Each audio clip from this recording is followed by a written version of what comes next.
Welcome to Common Sense with Joey Barton. Today's guest is Gareth Icke. I know you through, obviously, iconic media. But again, I think you've been a beach footballer and a musician. Yeah. It seems you're into a lot of things. So Jack of all, mate. Master of none, basically. Great to have you on. I mean, just to give my audience a little bit of a background, obviously, you've criticised lockdowns, social media censorship, where the kind of WEF, and the global kind of power base is going. And in lots of those things, from my experience of living in the last kind of decade, when I've done my research on it, it's turned out a lot of times you've been right about it. So how did you pivot from, being a beach soccer player, being a musician, into, this kind of alternative kind of media space? I mean, I've always been opinionated, to be honest, mate. I've always been that, if I think something and I believe it, then I'll say it and let the chips fall where they may, For me, I'm not a religious man or anything, but I also think like we don't get a trial run at life. So I'm going to just say what I believe and act in a way that I think's right, and some will like that and some won't. So even when I played football and when I was in bands and stuff, I was always that way inclined. But the things, I saw things as well at the same time. So when I played beach soccer, like I went out and I played in Israel, and I played in different countries that you wouldn't necessarily go to on holiday, places like Azerbaijan and things like that. And I just saw things that didn't fit with what I was told on the news, So particularly with Israel, it was like, what do you have in the media? It's, those pesky Arabs kicking off all the time and causing problems, and these poor Israelis have to put up with these nasty neighbours. That's not what I saw at all. So that kind of opened my eyes a little bit, and then I came back and I started looking at things and researching for myself. And then even when I was a musician, I saw things within the music industry that I didn't like either. Like just the falseness of it all. Things like X Factor, for instance. So I was in a band for a long time, and then I went solo just because it was easier in terms of the cost. Like I could just drive myself to a gig and play an acoustic guitar rather than trying to get 4 or 5 lads in a van and all the stuff that went with that, And so I'd play the Isle of Wight festival every year. I played a couple of festivals in like Norway and France and places like that. And I was approached by, my manager, a guy called Paul, really nice guy. He was approached by the X Factor, and he was approached by The Voice to basically say, can we get him to come into the show? Obviously, I had no interest in that whatsoever. It's no thanks. But I am a bit nosy. So instead of saying no immediately, I started going back with a few questions, and it was like, well, we can get you to this round, and we can get you to the... And I'm thinking, hang on a minute, I thought this was supposed to be organic, isn't it? But the interesting one was the X Factor. And the reason it was because I'd played in a band for years, and there was a guy who played bass in the band, a guy called Ollie, who kind of fancied himself, like most bass players, as a front man himself, sort of thing. And so he entered the X Factor, and he had a decent voice, nice voice. He plays in cover bands nowadays doing, Fleetwood Mac and these beautiful harmonies, and he can nail it. So the guy can sing, Yeah. Anyway, so he turned up at the X Factor.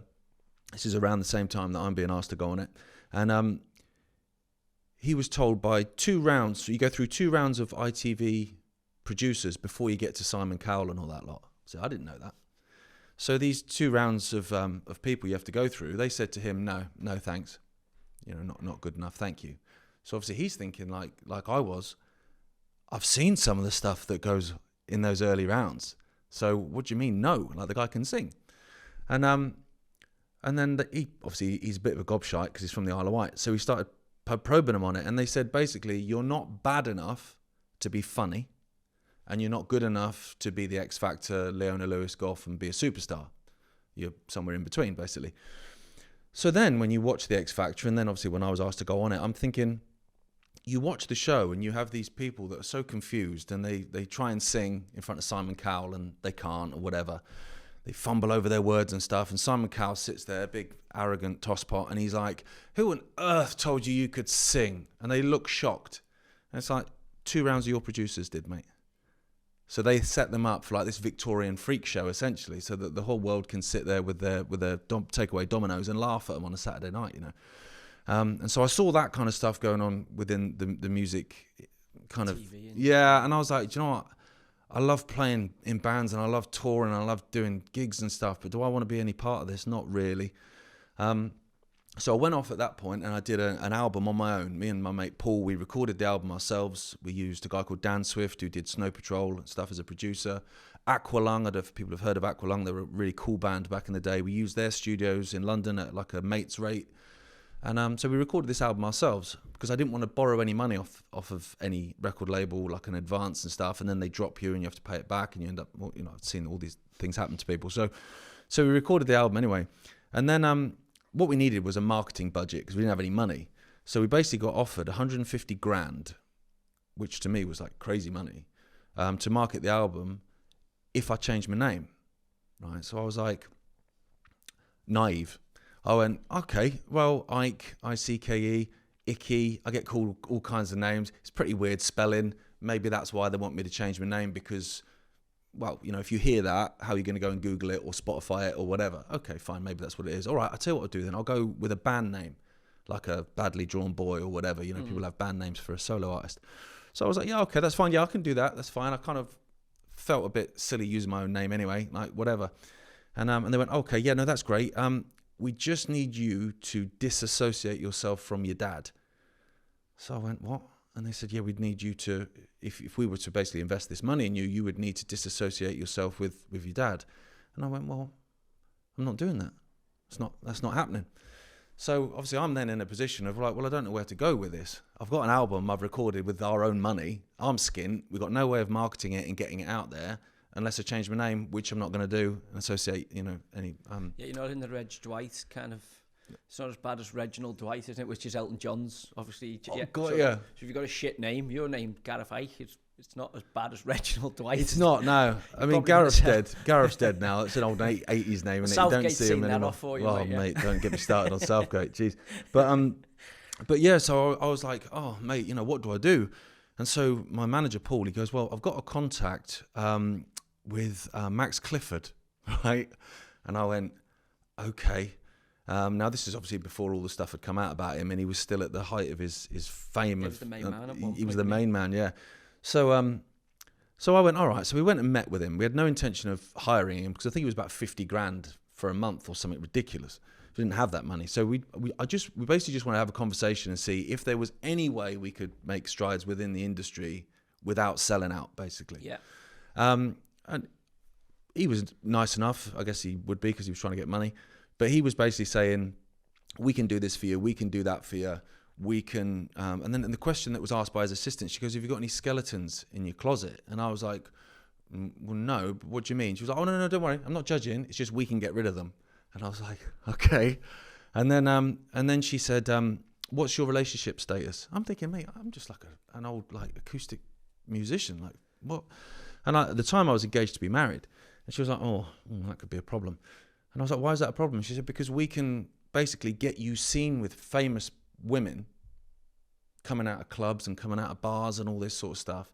And then we can get that into the newspapers. So it's like, you know, Kate Moss's new squeeze, this young rock and roll musician from the Isle of Wight, you know, blah, blah, blah. All nonsense, of course. So she said, you know, how would your, you know, fiance feel about us? I went, I don't think she'd be too happy about it, to be honest, mate. Like, that's ridiculous. And so that, again, was another way of looking at it and thinking, it's all fake, man. And I think I'm too much of a gobshite to be around that stuff. You know, if you just saw, I'm very much like yourself, if you see stuff, you go, well, that's wrong. And as soon as you do that, then it's game over. And I just thought, I don't see the point. Yeah, well, I mean, you only look at, and I haven't watched a documentary, but I've seen a few snippets of the kind of Boyzone with Ronan Keating and Stephen Gately, and it was kind of like, yeah, he couldn't really say he was homosexual because it would harm the band's image. And you're thinking, well, hang on, there's a human being at the end of that. You know, obviously with you, they've tried to get you to step away from your dad, who, you know, good, bad and indifferent. In my world, your father is always your hero. You know, you look up to him.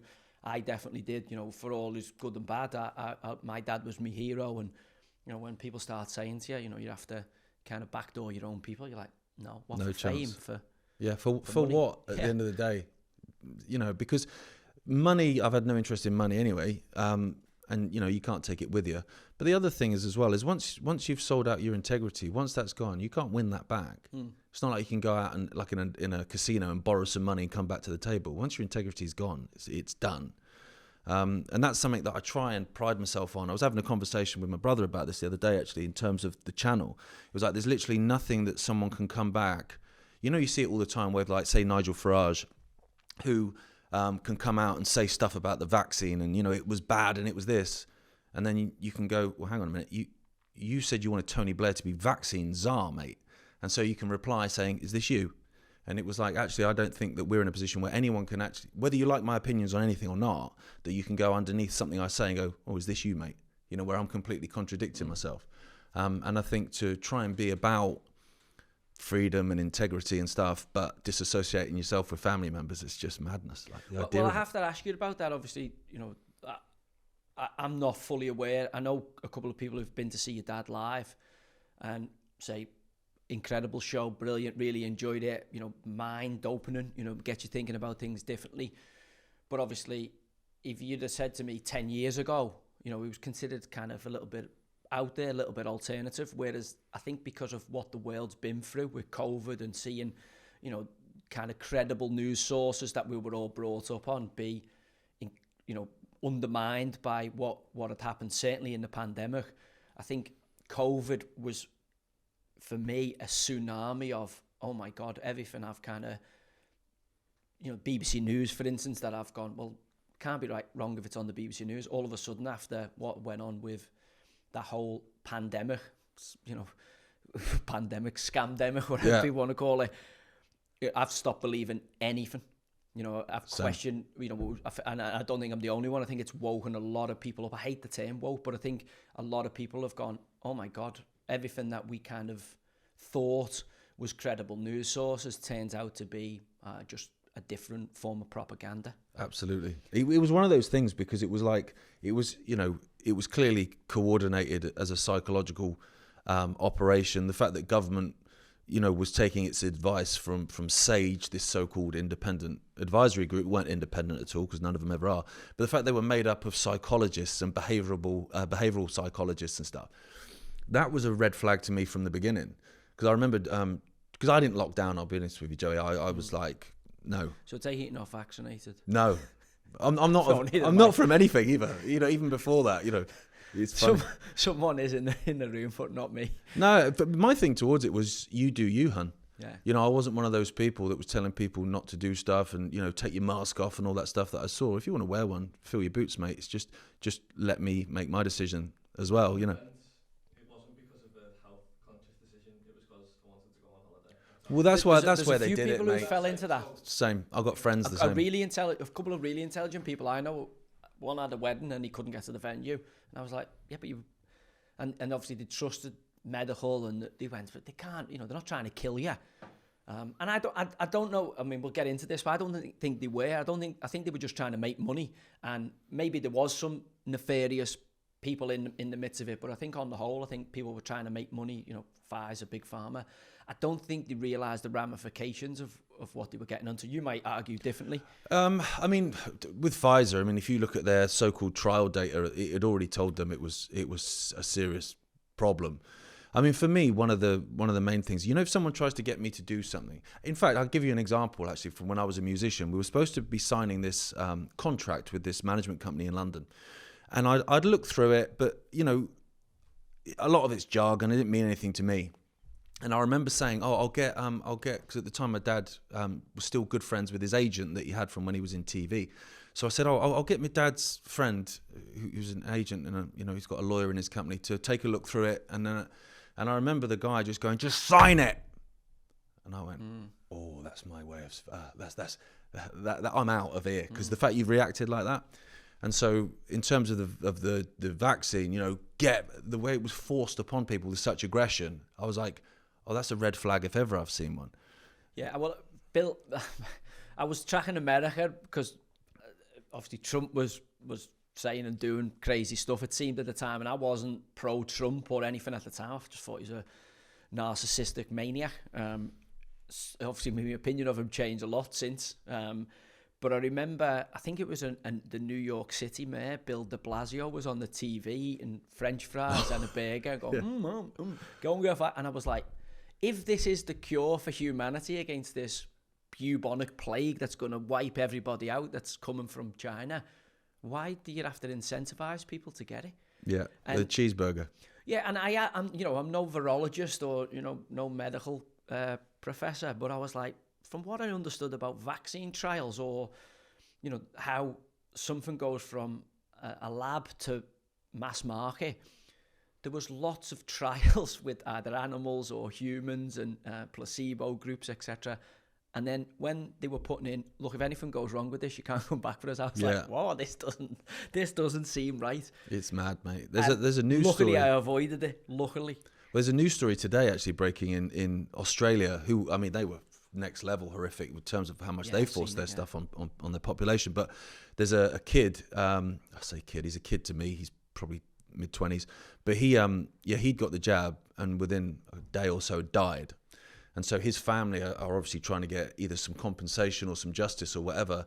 And the quote out of the government today was that essentially the Australian government doesn't have a duty of care. They don't have a duty of care. It's like, but you forced people to get it. You locked them out of society if they didn't get it, and then they get it and they die. But there's no duty on. That's madness. Well, for me, obviously I'm the same as you. I was doing my own thing. My wife was pregnant at the time, and we decided, look, we can't take the chance on it. There wasn't enough information. Whatever it was, I felt I had. It was a flu like I'd never had. I got it relatively early. We got locked down. I was coaching Fleetwood Town at the time, so the football was stopped. I was at home with my family, and whatever it was, a variant of the flu or whatever, I had 24 hours where I felt really, really cold. I felt fine, really, really cold. Light was hitting me. Then that passed, but I couldn't smell and taste for about 2 weeks. I've never gotten that off the flu. So whatever it was, I don't know. But I was fine. And I was like, now you tell me to get vaccinated. From what I know about disease, I've built up the natural antibodies. If it was COVID, whatever. Yeah, whatever that was meant to be. And then that's what you're saying. I've had it. My body has fought it naturally. I've got no underlying health issues. Like, why would I then need to go and get a vaccine that is still very much untested on people? Yeah. Why would I take the chance? Now, as I say, family members, some of my family members, I won't name names, but were not in that way. And they went and got the vaccine. Within 24 hours, one of them was rushed to hospital and had to have an emergency operation on an appendix. And then another really good friend of mine started to get irregularities with the heart. This guy had gone and got the vaccine because he was getting married and couldn't go to the wedding venue in Italy without, obviously, the vaccination. Yeah. And then, like, even to this day now, he says, everyone I know who's had it says, I regret getting it. Because there's this unknown in there that there's a ticking bomb inside them of mRNA. That's the thing. It's a genuine fear. And it's interesting because you see that people go, one of two ways generally. It's that fear, I wish I hadn't got it, or they will double, quadruple down and then go at you. And I found that quite a bit during the kind of COVID time. And to be fair, just in general, if you tell people something that they don't want to hear, it's like no one wants to be told that their wife's having an affair. And it felt a lot like that. If you're out in the pub, say, one night and you see a friend's wife and you're like, oh, hang on, mate, and she's necking some guy. When you go and tell your friend, he ain't going to thank you for it. No. He's going to go, the cryptocurrency guys, when you're like, what have you invested in? Oh, yeah, this NFT. Like, yeah, don't want to know. They don't want to know, no. So they will attack you for it. And I found that quite a lot during that time, that the vitriol and anger was coming from people that you were generally just trying to warn or inform of something, Help? Yeah, basically, yeah. It was a strange time. And if you'd have said to people 5 years before, oh, by the way, in 5 years, that guy you hate, Boris Johnson, who messes his hair up on purpose so he looks like a bit of a buffoon rather than a calculated evil guy. That guy, yeah, you hate him, don't you? He's going to tell you at 5 p.m. to basically walk around Asda with a mask on, following the arrows on the floor, and you're going to do it. They laugh at you. Yeah. Yeah, well, they did it. I was always, I love my history, and I'm fascinated by the wars, obviously. I was always looking, going, how did what unfolded in the Second World War happen? I thought, it's not possible today. And COVID taught me, oh my God, it's even more possible. How quickly people turned into you know, SS commanders. And, you know, if you read Viktor Frankl's Man's Search for Meaning, he says the Jewish people in the concentration camps were much more dangerous and evil and vindictive because they were given permission to be, you know, in charge of the other Jews, and they had to prove themselves to the Nazis. And I was looking around going, oh my God, this is what happens when you give power to people who are not trained in how to, you know, responsibly handle that. You know, to the point where people were phoning up, weren't they, and saying, you know, Gareth's had 4 walks today, or all that stuff. I've seen him outside without his mask on. I'm like, it reminded me of documentaries I'd seen about kind of the Stasi and East Germany, and, you know, there's a famous movie, The Lives of Others. Oh yeah, it's set in East Germany, yeah. And we weren't far off that. I think if it had carried on unfolding, I think we would have been in a position where, you know, George Orwell, kind of 1984, where children are informing on the parents that they haven't watched the screen. Well, I feel like we're heading there anyway, but it's an interesting thing. I remember seeing that a lot, you know, during the early days of the whole COVID nonsense, where, you know, we're told to go and get a vaccine, we're told to stay home and all this sort of nonsense. And so I was looking at it, I was like, the same guys that are telling us there's too many people on the planet and now telling us we need to take a vaccine to preserve humanity, I don't know how we're squaring that circle really. And so I just went and did what I wanted, like, to be honest. You know, like I lived in a little village in Derbyshire at the time. We had a play park and the council came around and taped it all up. And I was like, you're having a laugh. You know, my kid's going on a swing. So we would just go up and just take the tape off, and they come back the next day and put the tape on. You take it off 3 or 4 times, then they gave up. So in the end, everyone was coming out of the houses, and you know, some were trying to stay distant from each other if they went along with it a little bit, but they were still saying, I'm not going to stay in my house and destroy my kid's life and my life and all that sort of stuff. And then they were the people that were getting snitched on, like you said, for going out too many times in a day and all this kind of stuff. And too much fresh air. Oh mate, it was ridiculous. I remember in my street, I lived in like a row of terraced houses, and there was one particular lady, 8 p.m. on a Thursday, she had pots and pans, like she was like back, but she was craning her neck, seeing who was coming out of the house and who wasn't, so she could then go on the local Facebook group and almost shame people for not coming out. So I found it quite funny, like, Joe. So what I was getting, like, all the gyms were closed, obviously all the like 5-a-side football, the local ice rink, all the stuff that I'd normally go to for exercise was closed. I was like, so I ended up running quite a bit, and I hate running. Bores me to tears, mate. But I ended up doing it. I'd listen to podcasts and things like that while I'm running. But I decided, I was like, I'm going to do something. I'm going to tell them, I'm going to do 7 10Ks in 7 days. You know, it's not a massive amount, but it's something that I can just get my teeth into. So then what I started doing was realizing that on the Thursdays that I was doing these 10Ks, if I left the house at about 7, I'd generally take about an hour, give or take, quite leisurely. And it's quite hilly in Derbyshire. So what it meant was I'd come down my street at 8 p.m. And so I'd come down the street as they're all coming out and banging their pots and pans. And then I started waving, right? Well, that was pissing them off more. Chariots of fire. Yeah, like they were just out for me, like I was coming over the finish line. But then they started getting more and more angry. And the more angry they got, the more funny I found it. So I ended up just trying to wind them up with things like that. Because it was like, otherwise I'm just going to get angry myself with what's happening. So in the end, I just kind of try and find some humour in it, you know. That's the best way. Dark comedy is that dark humour, isn't it? That's the whole point of it. And as I say, it was a strange time to be alive and live through. And it's interesting you say that, Joe, about you never thought it was possible for stuff like that to happen. Yeah, I didn't. But I didn't think people were that stupid. Well, there's that, but it's how much people can change as well. Either from a perceived threat, you know, like a fear-based thing, or just giving power to people that have not normally had it. You know, and it's like suddenly it's the milk monitor syndrome that you find. Like I played in a punk band for years with a guy who, you know, he was an old school punk. And that's kind of the attitude for that for me was always, you do you, hun. I'm going to be free to have a pink Mohican. You do what you like, you know, liberty and all that sort of stuff. And I was watching him, because we fell out, I was watching him tweet at Tesco's, grassing up, you know, minimum wage guys that they didn't have their mask over their nose while they were stacking shelves in Tesco's. And I was like, how you can go from punk rock musician, you know, damn the system, to, excuse me, multi-billion corporation, your minimum wage staff isn't wearing his mask properly. It's mad. Again, that's what I say to you in terms of history, because you're looking and going, how did the Jews all get rounded up, and then how did the concentration camps happen, etc. That wouldn't be possible now. And then you read kind of Frankel's stuff later on, which was, you're like, wow, horrifying.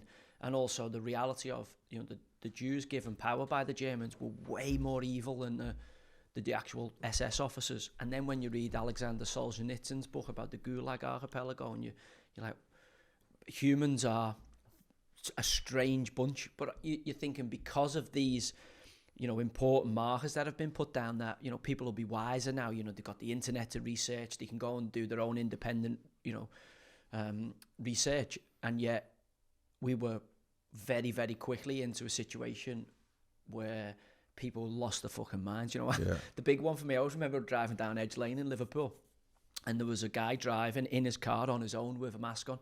I just remember thinking, what the fuck? And he looked, for all intents and purposes, he looked relatively intelligent. And again, there's lots of intelligent people I know who were queuing up to be vaccinated. And I'm like, I thought you were intelligent.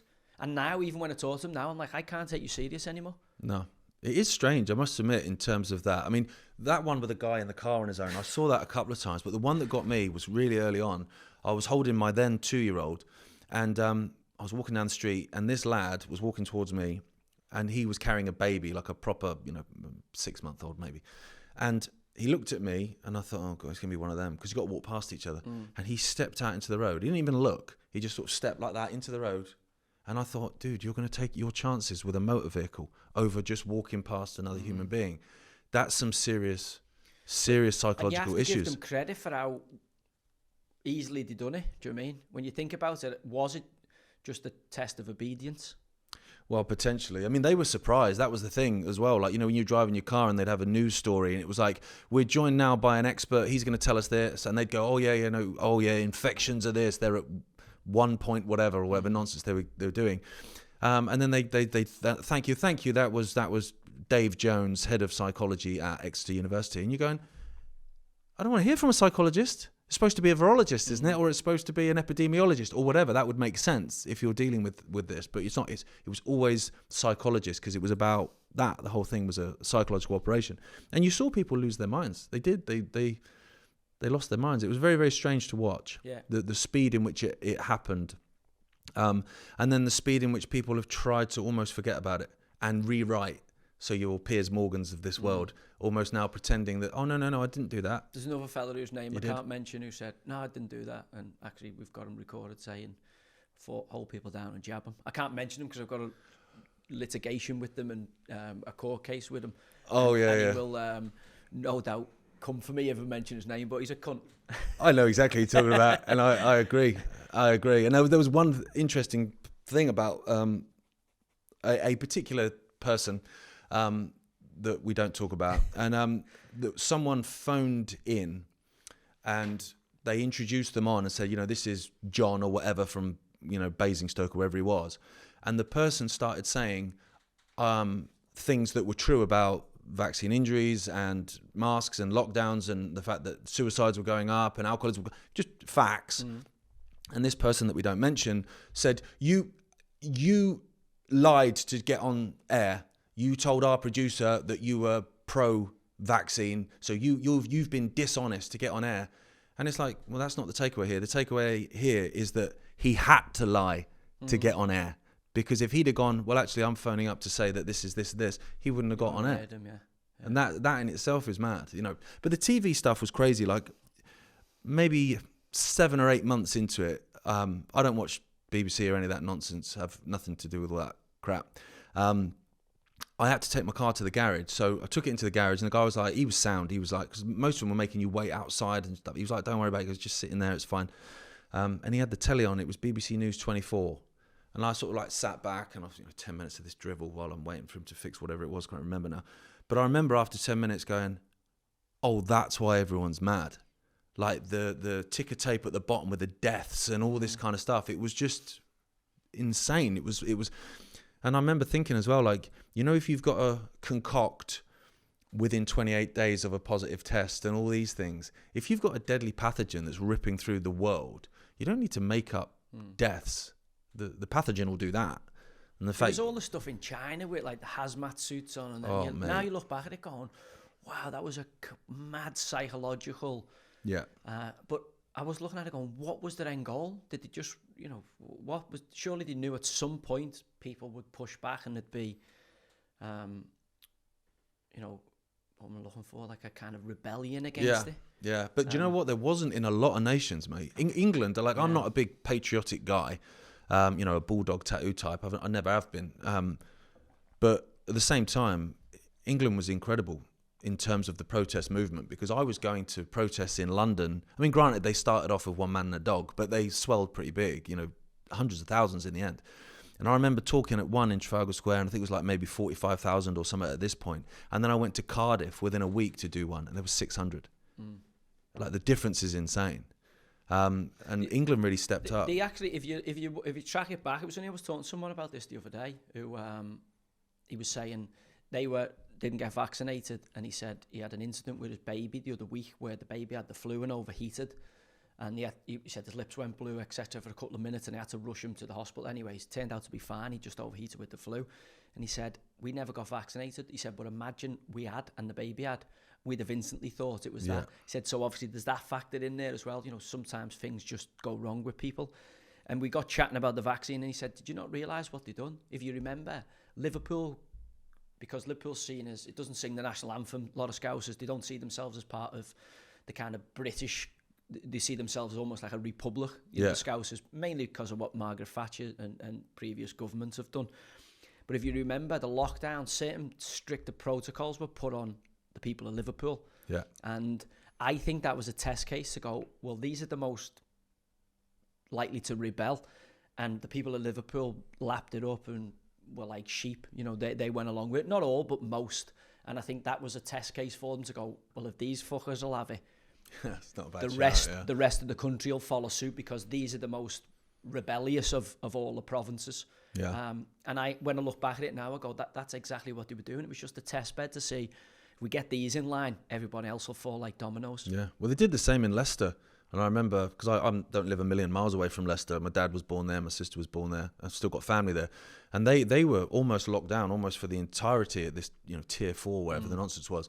And I thought then there's something in that, in terms of, you know, there was one element of it, which was for those that bought the narrative, they could blame those bloody Muslims. Yeah. Not wearing masks, and they've got big families and they're all meeting up. So you create that little bit of division there. They always like a little bit of division. Probably a test bed to go. I wondered if, you know, the big Asian Muslim, whether they'll go along with it. Yeah. Because if they, you know, how are we going to lock down London if we can't lock down, if these rebel against it? So, and if there is that sinister element, and we're saying it was a psychological operation, well, we know, you know, governments do that. You know, whether it's the US government, the Soviet Union government, or our government, we can't just think, oh, those countries do it and ours don't. Oh, exactly. Do you know what I mean? We're naive to think that. Completely. I mean, this country, there's more people get arrested here for things they say online by a large number more than anywhere like Russia. And yet we're told every time we turn the telly on that, you know, those Russians, they oppress their people, they do X, Y, and Z. You know, I do podcasts with guys in Russia, and you just chatting away, they're just laughing. Well, at least you know with those countries that there is a kind of, you know, a kind of mafia element to it. Here, the illusion is that they're not, and you go, well, I got on the royal family and the government and the establishment. Yeah. So what are we like?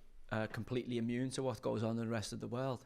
It's the naivety, it's the illusion of this freedom for me that you're going, you're relatively intelligent. How have you not put 2 and 2 together and got 4? Exactly. That's the thing. And also, I think a lot of people have never experienced these nations for themselves. So they get told something on the news, or even they get told something by someone in a pub, and rather than going, that's interesting, and actually looking at it for themselves, they'll just take that as gospel, and then they'll go and repeat, oh, did you see what was on the news yesterday? I know, it's awful, isn't it?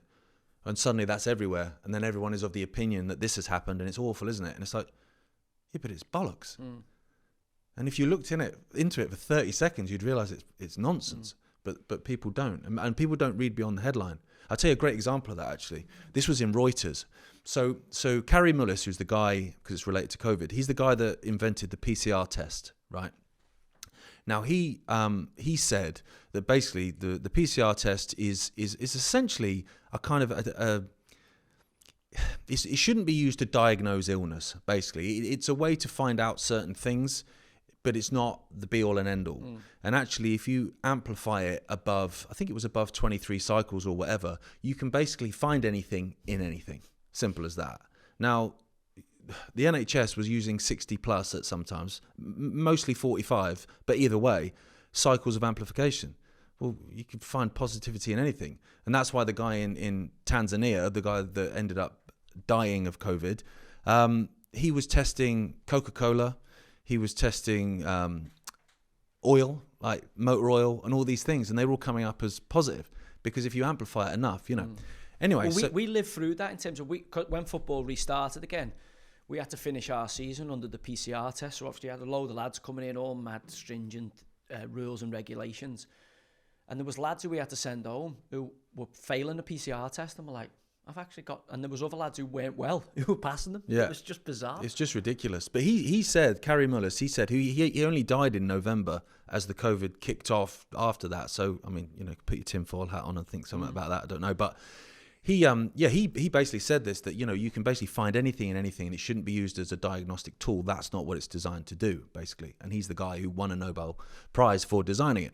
Now, Reuters then did this article, because this sort of started to get out there a bit on social media, and in the article, the headline read, I'm paraphrasing, can't remember it exactly off the top of my head, but basically along the line of, no, Carrie Mullis didn't say that, you know, blah, blah, blah. And I was like, but I've seen him say it, because there's an interview with him.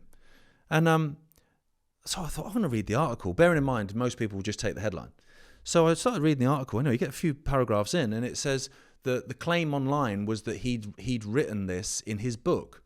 Well, I never saw anyone claim that, and I certainly didn't claim that. I just said that he'd said it. So you're admitting he did say it. It's just he didn't say it in a book. He said it in an interview. But the headline said, no, Carrie Mullis did. And you're like, mate, because they know people don't read beyond the headline most of the time. Clickbait. Yeah. Clickbait, yeah, because then you go, if I have an argument with someone online, not that I really argued, I sort of just was whatever, but if I did, and I said, well, Carrie Mullis, the inventor, said this, you know that person's going to go, oh, God, here we go, Google. Did Carrie Mullis say, blah, blah, blah? First one, Reuters. No, Carrie... Done. And that's all they'll see, and they think they've won the argument, when actually he did say it. Yeah, so we have to talk about your dad, obviously, former professional footballer, goalkeeper. Yeah. So it's a bit bizarre position. They got the old goalkeeper, very, very strange characters. I always find strikers and goalkeepers in two totally different ways don't kind of have the similar personality traits to the rest of the outfield players. No. Strikers tend to be very, very selfish. Goalkeepers always seem to be, you know, to get balls blasted at you from 5 or 2 yards, you know, you have to be a certain type of character. Brave, but also a little bit mad. A bit mad, So growing up, did I'm trying to figure out how old you are. You about 42? No, I'm not. 43. I'm 43. You 82? Are you 81? 81 December. Right, so you're the school year above me. So can you remember your dad playing, or was that too early? No, he retired at 19 with arthritis. Okay. So he was done early doors, yeah. I mean, I saw him playing like the odd charity game when he was at the BBC, but no, I never got to see that. But he coached me when I played. I was a goalie as well, so I was mad. And then my brother was a goalie, so he was mad. And it is funny, actually, because there is a truth in that the brain works differently. And I remember when I was playing beach soccer, we were interviewed by Nuts TV. Do you remember that classy outlet? Yeah. And the lady, I think what she meant to say was, they say you have to be crazy to be a goalkeeper, whatever. But she kind of got the terminology wrong. And she was basically like, so you have to be a complete lunatic to be a goalkeeper or whatever. And I was thinking, I'm not sure I'm a lunatic, but yeah, okay, I'll take crazy. But then, yeah, if you essentially have people smacking a ball as hard as they possibly can and you're hoping it hits you, that's pretty crazy. Well, most people's normal reaction is to get out the way of it, where the goalkeeper's reaction is to move towards it. So straight away, you put your face in front if you have to, whatever. Something different about them, because they actually really enjoy. I'm not saying that when it hits them in the town halls, they enjoy it, but they really enjoy that challenge, where most people would be. Yeah. Your natural instinct is to get out the way of it. And obviously for you then, I'm thinking about my son growing up. Obviously, when you grow up and your dad's famous or infamous, whichever way you want to look at it, was that difficult for you in terms of, because obviously your dad said some things that at a time, obviously in the modern era, you can go in and get context for and you can do a bit of research on, but at the time he said it was very much an era of, state-controlled propaganda, and any dissenting voice was a lot easier to shut down than probably what it is today. Yeah, I mean, it was a weird one, to be honest, because, when I was a kid, Dad was at the BBC, he was presenting television shows, football shows, Grandstand, and he was a hero, right? So you'd go out as a family somewhere, maybe on the Isle of Wight, you know, for a cream tea or something, you know, and people would come up, and this was obviously the days before mobile phones and selfies and all that sort of stuff. So people would just come up and want to shake his hand or want to get an autograph or whatever. And then because I was kind of shielded from a lot of stuff because I was a kid, suddenly he was being laughed at and barked at in the street. And that seemed to happen like that, which for me, was that the Terry Wogan thing yeah, that flipped that over? Yeah. All So right. it was really strange as a kid to go, well, hang on a minute, like that's weird. And then, you know, I started getting loads of stick off of other kids, and you know, Kids are vicious, aren't they? mate. But you know what's crazy is because of where all that stuff was in terms of attacking dad and all that. It was all in the mainstream media and in, you know. And I'm thinking now as an adult with young kids, I'm thinking, well, a 9-year-old kid's not reading the Observer, which means the kid is getting that information about dad being a crazy lunatic from the parents. And then I think, and I put myself in their shoes, and I think, like, my daughter's at school. If there's a kid in my daughter's school whose parents have got issues or something's happened or someone's vilifying them, it's almost like the idea of me telling my daughter, oh, you know that girl in your class? Yeah, her dad's blah, blah. I couldn't imagine doing that because that's extraordinary. Because you're essentially setting up a small child to get bullied, which is mad. But it's what they did. And then, you know, I was being followed to school by reporters. And so I couldn't walk to school anymore. My mum would have to drop me off at school and pick me up at the gate. And they were there, you know. And again, as an adult, I look back and I think, I was like 9 years old. Why were they trying to get pictures of me? For what relevance? Because what's the story? Yeah. You know, I mean, it wouldn't be allowed now, would it? Well, you'd hope not. I mean, it is strange when I look back at stuff like that. But then at the same time, you know, people say to you, I don't care what people think. 9 times out of 10, you do. You say you don't, but you do really when it comes. And that's why people self-censor and all this kind of stuff, because fundamentally, they just want to be popular, really. They don't. Whereas, because there was so much abuse and it went on for years, that actually it beat that out of me. So now, you know, when someone would, I could categorically say, I don't care what people think. And I don't. I care what my wife thinks. I care what my mum thinks and stuff like that. But but in terms of the, you know, I don't ever go, say for instance on a small scale, a tweet or a post or whatever. I don't ever write something and go, oh no, I'll get called a dickhead if I say that. Even if I believe it's right, no, delete. I literally won't do that because it's like, well, what's the worst that can happen? You're going to call me a dickhead. That's fine. I can completely relate to that. There's only so many times people can call you names before you just build up a natural immunity to it. Yeah. And certainly when you live in the spotlight, obviously you've been thrust into it through no fault of your own, you know, through. Yeah. And that's what I'm saying to you in terms of my kids. I'm sometimes thinking, okay, you know, you walk into a room, people know who you are by your name. You don't know them from Adam, and they've already formulated an opinion on you. It is quite a strange experience. Yeah. And it's normally based on nonsense. Yeah. To be fair. Yeah. Most of the time, yeah. But also, that doesn't affect you. You're still a human being who has to deal with that. Yeah. So, in terms of the conversation, would you know, I try to have as transparent and as open a relationship as I can with my kids, certainly my eldest son. Obviously, you do filter that because he still is a kid and you've got to allow him to formulate his own thought process.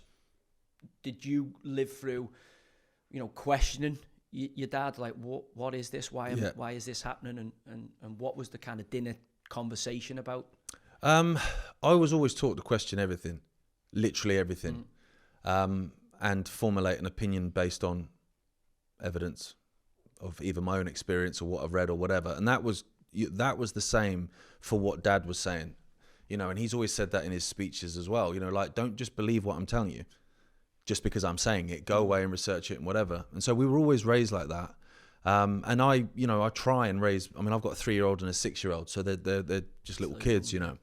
But still, you know, my 6-year-old is still, you know, they're starting to push the climate change stuff into in schools already at that age. And so I'm kind of, you know, I don't get on a soapbox in the middle of the kitchen, but if she tells me certain things, I'd question that, Law.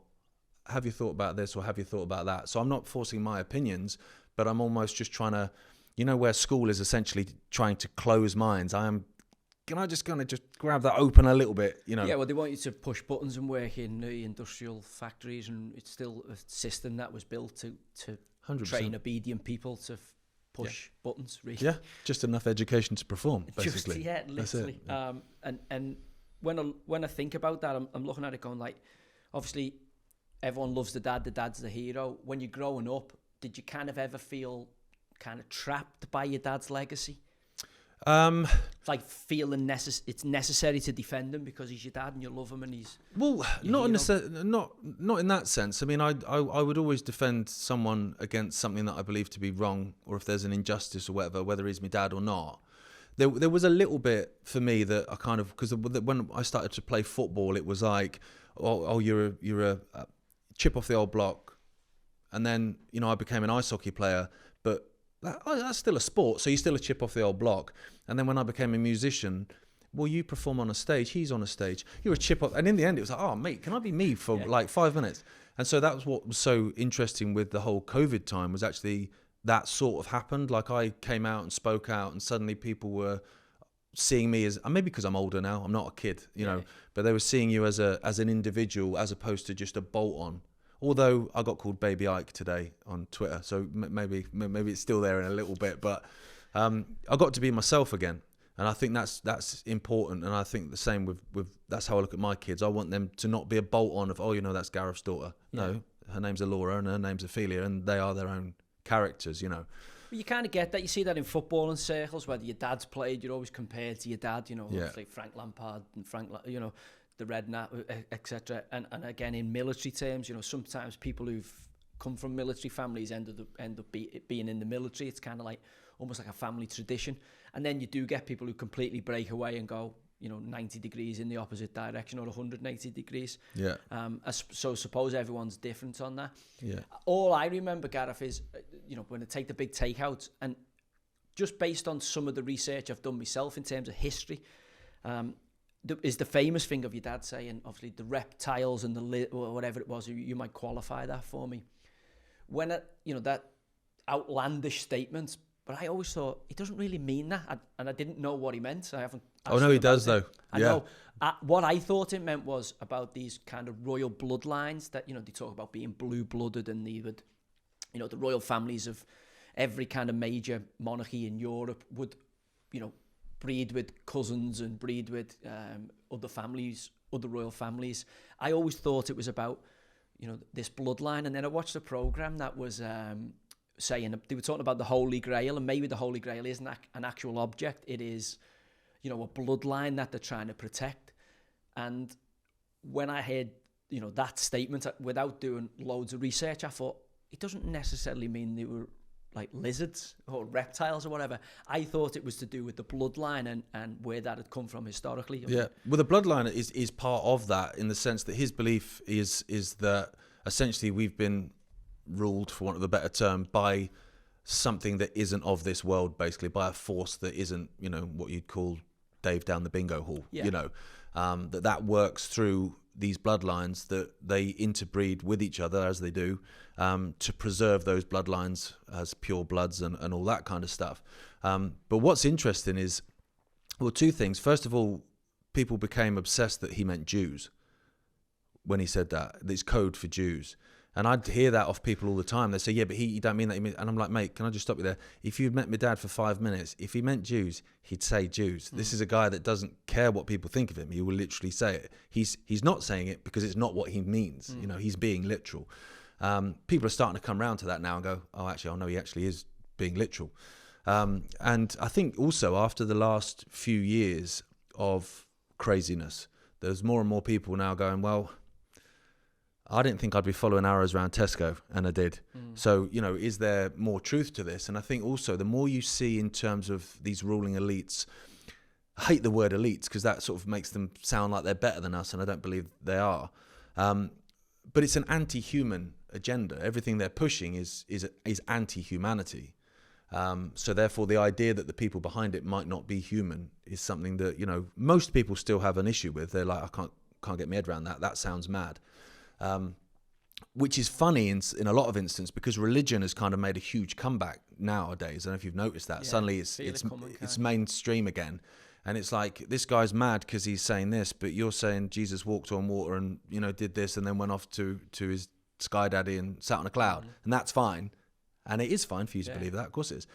But then that's insane. It's like, well, if that's insane, so's that. So I think people are kind of open to different things now that they wouldn't have been before, maybe. Yeah, I mean, you know, you look at whether it's the stuff about the Anukai, who, you know, giants from another planet that have come and bred like as a hybrid with people, or, you know, you go into the stuff they've just found last week, I think, underneath the pyramids. You know, there's certainly, I follow a guy, Graham Hancock, who's, and I think his Younger Dryas impact theory, I'm like, my belief is we are a lot older as a civilization than we ever imagine, and a lot of it's being hidden from us. And the 100%. more and more we go on, you go, these aren't telling us stuff. There's stuff that is clearly known to them because they've collected it or you've got samples of it, you know, and for some reason they're keeping the people dumb and they're keeping the people in the dark. Now,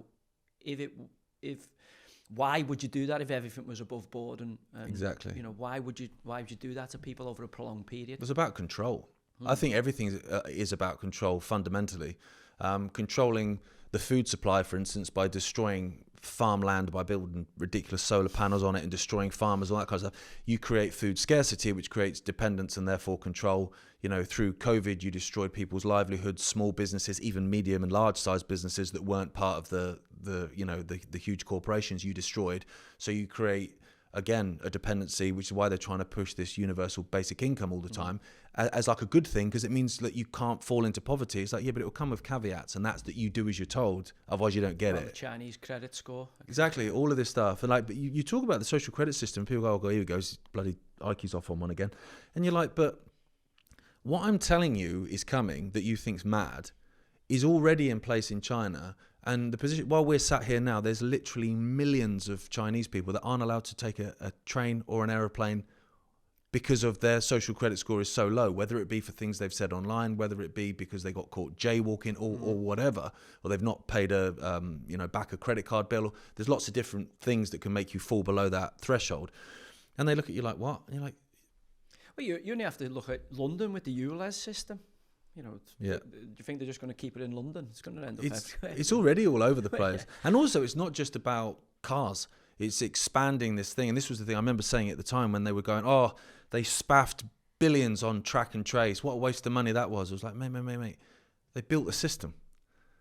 They've not just put it in the bin. They built it during COVID because you allowed them to do it because you feared a pandemic or you feared what the neighbour would say on Facebook, more likely. But that therefore they had the reason to spaff public money on doing it, but they built it for a reason, and it will still be there. It will still be there when this social credit system is in place.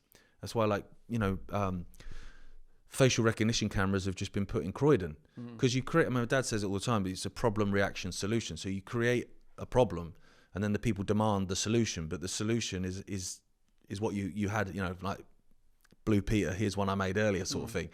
And with Croydon, like Croydon Town Centre in the last maybe 20 years has become a hellhole. So you'd have people that would, you know, maybe be more conservative way of thinking, going, well, I don't want facial recognition cameras everywhere. You know, this big brother state, I don't want this. And then suddenly you allow the town cities, centres and stuff to become absolute hellholes, like London, like Sadiq Khan has in London. And suddenly those people that would have said, well, I don't want facial recognition cameras, are going, I think we should have facial recognition cameras. Yeah, exactly. It's slowly boiling the frog, isn't it? Do you know what I mean? Before you know it, it's too late and, you know, you are surveilled. My only big thing of that is a couple of things. We've got a real life cartoon character, an Alan Partridge of a politician in Ed Miliband, who is strangely net zero and energy minister, which I thought you couldn't be both. And I look at it and I go, if we do end up with blackouts because we have a massive shortfall in the energy, well, all of their infrastructure to surveil people, whether it's CCTV, facial recognition, ULEZ, etc., and we talk about people in a democracy not having the ability to vote their way out of it, I think there's going to be a real tipping point moment when we start having blackouts, when the grid goes down. You know, we're seeing a fire at Heathrow, which closed the airport for a day. Surely they must have accounted for something like that. And when I look at it, I don't know, and this is me pushing back, and there is probably people in the shadows who we don't know the names of, but when I look at the MPs and I think they couldn't even fucking fiddle their own expenses without getting collared. Then you see that tit Matt Hancock getting caught groping a bird's arse while he's kissing her right so under a awkward to watch, CCTV mate. camera. Yeah. And I go, we're not, Boris Johnson, I know you're saying he messes his hair up, but clearly he's Eugene Lebedev's bitch, and he does, Lebedev's dad being CIA, ex-KGB. Putin's famous quote, or someone's famous quote of the only way you leave the KGB is when you die. Yeah. And I look at it and I go, are these super smart kind of James Bond type villains? Or are they just fucking useful idiots? And those villains are in the shadows somewhere who we don't know the names of. 100%. And I actually think now, and I was talking to Lembit Opik the other day actually about this. Really, really nice guy actually, a former MP. And we were talking about the fact that, and he was saying like, even when he was an MP, you would have other MPs walking around. He's like, they weren't nice people. Like, don't get me wrong, but they weren't idiots. They were clever, and they were articulate, and they were charismatic, and they could hold a room and whatever. Not necessarily nice, but whatever. Whereas now you've got, like you said, Miliband. He's an idiot. Well, the whole Labour front bench, Lammy, idiot. 10-watt light Rayner, bulb. Yeah. Idiot. Reeves, idiot. Yeah. Keep going. But they're all Fred idiots. Cooper, idiot. Yeah. So you say to yourself, why? Well, who would I want in control if what I was trying to do was destroy everything? Then you don't want competent people, you want idiots, because then they would simply do as they're told, and you've got a ready-made excuse for why everything's ruined. Of course it is. Look at him. He's an idiot. And I think another part of it, which I think is so important, is the whole AI thing and the technocracy, the fact that, you've got Trump coming in who's supposed to be an alternative. His first thing to do, apart from ban free speech about Israel, is to push AI. And then you've got Zippy, Starmer, saying we need to mainline AI into the veins of the UK. And you're like, okay, well, Starmer and Trump are supposed to be enemies. Yeah, they're pushing the same thing. And I think what they want to do is they actually want to get rid of elected officials, mate. I think they want rid of them. I think they want a technocracy. I think they want, like they had during COVID, where it was the unelected World Health Organization that controlled everything, even down to what you could say on Facebook. And they need people to agree to that. So if you've got competent politicians that you feel like, I could vote for this party, or I could vote for this party, and this might change, and this might make my life better, and that Keir Starmer, he seems like a remarkable man, then you're going to get a bit of pushback. Whereas you look at it and you go, okay, well, the Tories, shambles, Labour, shambles, bunch of idiots and liars, Reform, shambles. Basically, they're the establishment approved alternative, when actually they push jabs. They're massively anti-Russia. They're massively pro-Israel, despite blowing children to pieces for the last few years. And so you're actually, well, there is no choice. So what's the point then? Yeah. What's the point in voting? I'm at that point. I never voted in the last election. No, I didn't either. And I don't think I'll vote in another one. No, I don't. And I think what they want then is then they can go, well, look at the mess we're in, thanks to these elected officials. We should try something different. And the people go, yeah, I think you're right. Let's try something different. It can't be any worse than David Lammy and Ed Miliband and whatever. It literally can't. And it probably can't. It can't. Although, it probably will long term. But I think that it creates an apathy amongst people of like, well, what's the point? Doesn't matter who you vote for, government gets in, which is true. Well, this is this World Economic kind of Forum, this global, and again, I suppose in world wars or pandemics or stuff like that, we want global cooperation. But again, the danger being that, somebody like a nefarious character, like a George Soros, who, when you look into his background, strange cat out the gate. If he's a young Jewish Hungarian who's informing on Jewish families to favour or curry favour with, the Nazis that have occupied his country, how could he then go on to be a normal, well-functioning human being later down the line? And yet, Starmer, Trudeau, we could be naming them all, but Macron, all bow down to this WEF Davos kind of. I've seen Gary Neville, mate, David Beckham there. Don't. Oh, mate. I mean, I think they're fucked if they end up at those type of characters. I did think at one point, we are going to end up with a kind of global, government. Yeah, I think that's the end thankfully plan. people are waking up. I think that's the end plan, is the global government. And that's where like something like a war or a pandemic, because obviously they changed the definition of pandemic just before so they could declare it, allows them to put in emergency powers and emergency legislation. And the beautiful thing about emergency legislation is when the emergency or perceived emergency is over, they never actually rescind it.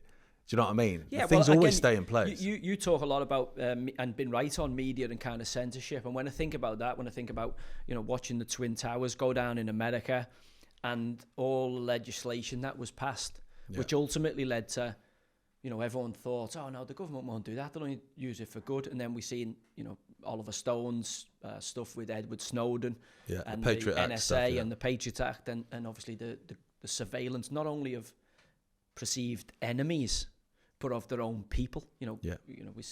We've lived through a time where people would have to put sellotape or a plaster over the camera on a TV because the reality of it was someone in the NSA could be looking down and watching your every movement, invading your privacy. Yeah, and that's what they're doing. And 9/11's that was one. I think it was a rabbit hole for a lot of people. That's what woke up a lot of people because. I mean, the absurdity of it, for one, the paper passport being found a couple of blocks away, and all this kind of nonsense. That stuff, obviously. But also the fact that if you did a modicum of research and you looked into not only, the people that were in the government around Boy George Bush, who wasn't running the show. I mean, the guy's, he's another Biden, couldn't tie his own shoelaces. But the people around him, like your Rumsfelds and your Cheneys and people like that and your Powells, they, a year before, as part of this Center for American Progress, were Center for the New American Century, Project for the New American Century, get there in the end, where they were basically saying what needs to happen to invade Iraq, to invade Iran, this list of all these nations that they've basically ticked off every single one, Libya, all of them. The only way, essentially, you're going to get support for that is if there's a new Pearl Harbor. Well, they got their own Pearl Harbor almost a year to the day that came out. And George Bush said, this is our Pearl Harbor. They even use the same language. And so just by looking at that, you go, well, hang on a minute.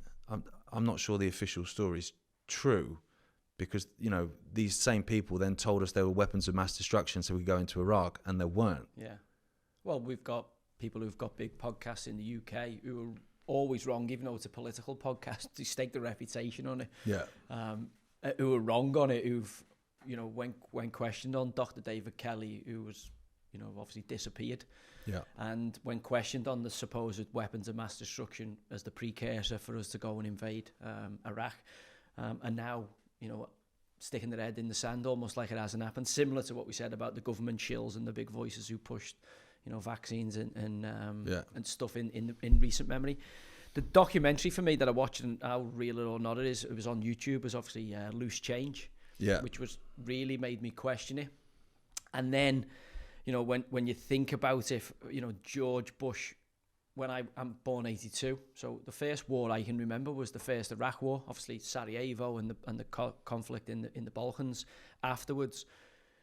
But you don't know, you're only a kid, you're not really paying attention to it, albeit via Hillsborough. Liverpool has always been untrusting of the media because of the smear campaign that took place after that. And the dad being called Poppy is his nickname, and the reason being obviously... because of the drugs, protection of... And then when you see that, that big... is it the Sackler family in America who benefited from the opioid crisis? And you look at it and you go, what is democracy if we're going and sending people to fight to protect what is basically heroin and legalized heroin? Exactly. Well, that's the point. I think, there isn't democracy. I've always thought that with America. If someone has to tell you something all the time. It's like if your wife comes home from a nightclub and you go, hey darling, how was your night? She goes, I didn't cheat on you. You're going to go, I didn't ask. But the fact that America is, we're the land of the free, we're the land of the free, and they say it constantly, it's in everything. And it's like, are you trying to convince me or yourself, actually? Going off into the Middle East, doing what they like, bombing who they like they bombed Yemen the other day. And now for me, I just want some... I don't like hypocrisy, for one thing. So you go, okay, well, Israel can kill who it wants. Britain can kill who it wants. Americans can certainly kill who they want. They can go to, be in as many wars as they like. Yet Putin is this evil dictator that's going to come down and destroy Europe. And I'm thinking, well, you're kind of already doing it yourselves, to be honest. But it's like, if you're going to condemn him, but then you're not going to condemn Netanyahu or Starmer or, David Cameron when they went and destroyed Libya and led to slave markets and stuff like that, then it's like, well, I'm not really interested in what you're saying about Putin then, if you're going to look the other way on these guys. Yeah, there's no consistency at all. And that's the thing when we talk about media and censorship. I think a lot more people are awake to it now. You were obviously speaking about it a lot earlier than most, people being deplatformed. Have you been deplatformed? No, do you know what? I was, I was by like shadow banning and stuff, and then I was getting like 30-day suspensions a lot. But touch wood, I'm all right at the minute. But I mean, in terms of what we were doing as a media platform, we launched doing like YouTube videos, and then we got deleted on YouTube. So then we moved to Vimeo, and then Vimeo deleted us. And then we thought, okay, well, we're going to have to start our own platform then. And then what happened was Parler. Do you remember Parler? I've heard the name of it. I'm actually a Neanderthal when it comes to technological stuff. Basically, when Twitter was essentially run by, and I say far left, I mean left and right, two cheeks of the same arse really. But yeah, it was kind of more sort of woke ideology running it at that point. And so Parler was launched for more conservative voices. And then it was taken down really quickly. And it was like, how did they do that? It's like, because it was on Amazon servers. So that's when, me and my brother and my dad were like going, well, actually, if 1% of your infrastructure is reliant on them, you're screwed. Because you can have 99% all bespoke technology all your own, but if they can just take that 1% away and pull it, then you're done. You may as well just have all of it. And so that's what we ended up doing, and we've managed to build now a completely independent thing. But it took a while to be able to do that, to not have any input from any of these people. Do you believe that there should be any form of censorship? I'll be honest, I'm a free speech absolutist. Okay, so there's no moderation. There's nothing that you go. I don't. For me, I think there's laws in place already, because this is the argument you have. Like when I talk about free speech, and people come back to you, and they go, but. Whenever they say but, they always follow it with a really exaggerated example, which kind of tells you they're not generally arguing in good faith. But what you tend to get, if I say, well, I'm a free speech absolutist, they'll go, oh, okay. So it's okay for someone to go on and say, we should kill all Muslims then. And you go, well, that's incite to violence, incite to kill. There's a law against that. What's your next one? Well, you can accuse someone of paedophilia without any evidence. Come on, there's slander laws and libel laws. They're already in place. What's your next one? And in the end, you get to a point where, well, you might upset people. Yeah, I might. And they might upset me. And that's okay.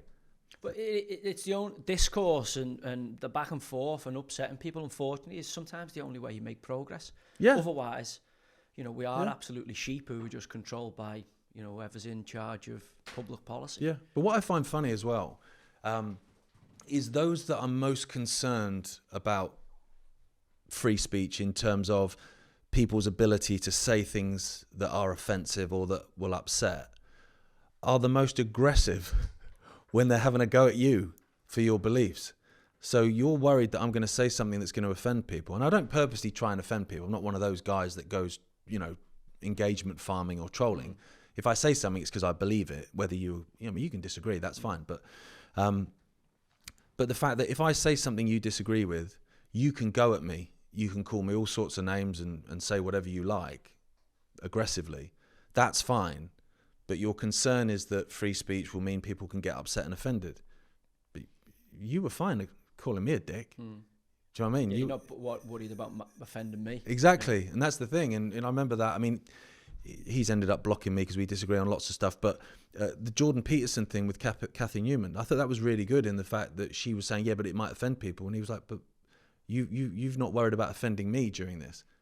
And she's kind of taken aback, isn't she? He was very good, yeah. I think Peterson. I think his apart from the Israeli. Well, that's where I had an issue. The give them hell stuff was like, mate, we're talking about 2 million people, 48% of which are under the age of 16. Give them hell.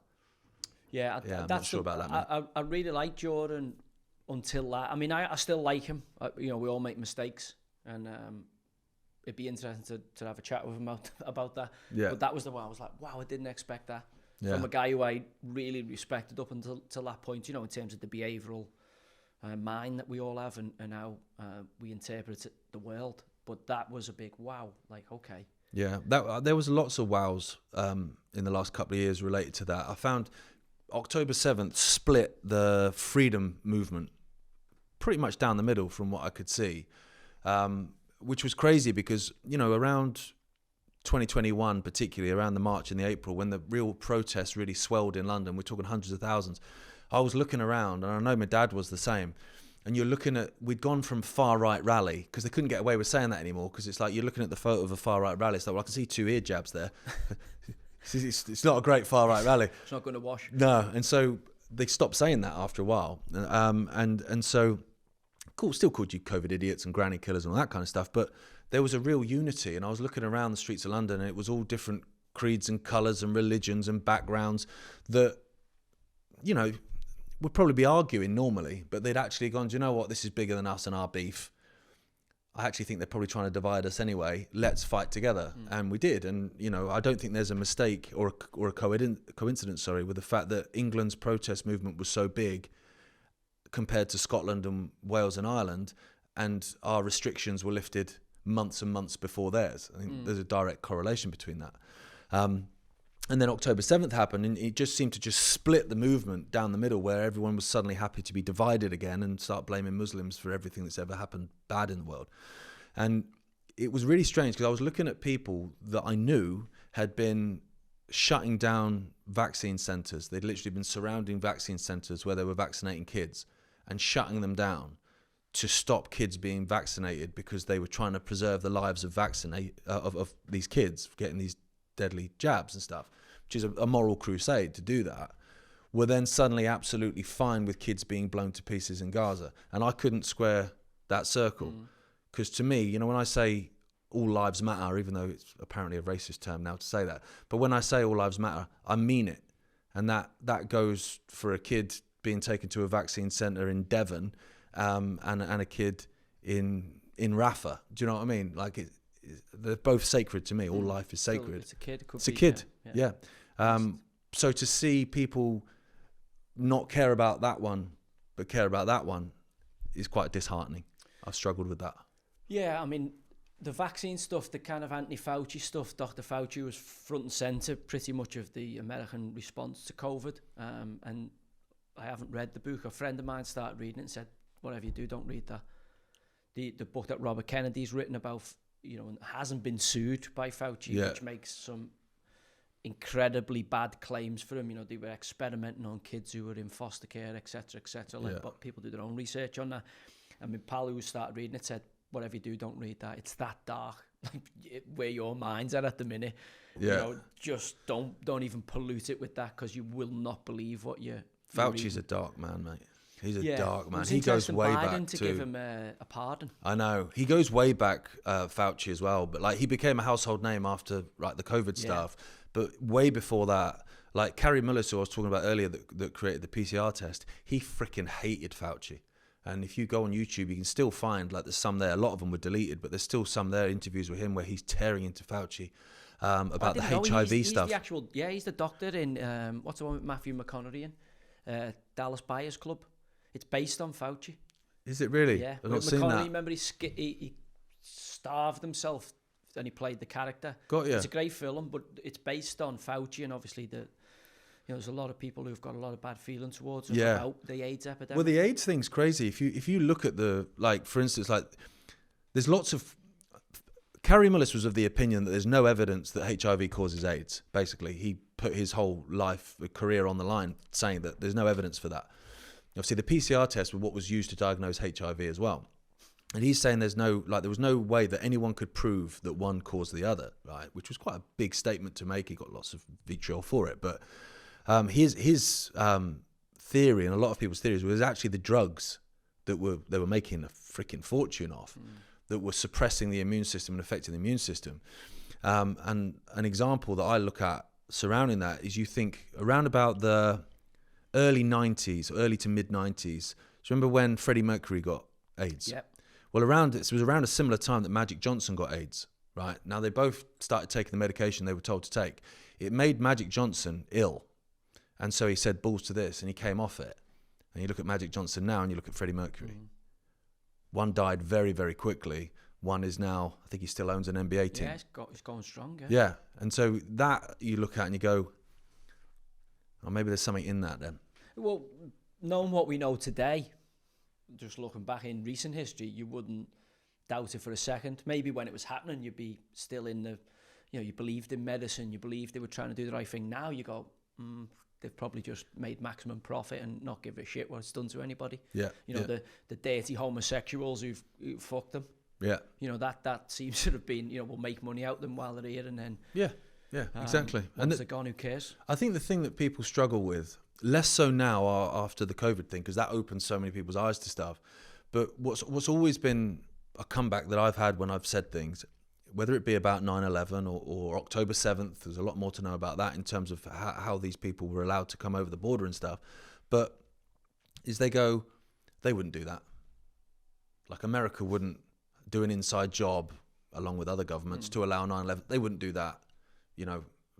Israel wouldn't ignore warnings about, like, they wouldn't do it. How does Mossad, which is one of the world's preeminent intelligence operations, miss that on its border unless it's looking the opposite way? Exactly. And they were warned by the IDF themselves, who'd done an investigation showing that drills were being carried out in Gaza, and that they'd even warned them to the number of, I think it was within about 5, the number of hostages that were going to be taken.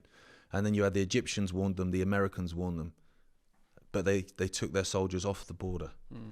Yeah, strange. Do you know what I mean? Doesn't make sense. Doesn't make sense. The Iron Dome and how intelligent, pages blowing up, how clever clearly Mossad are. Yeah. Not forget it.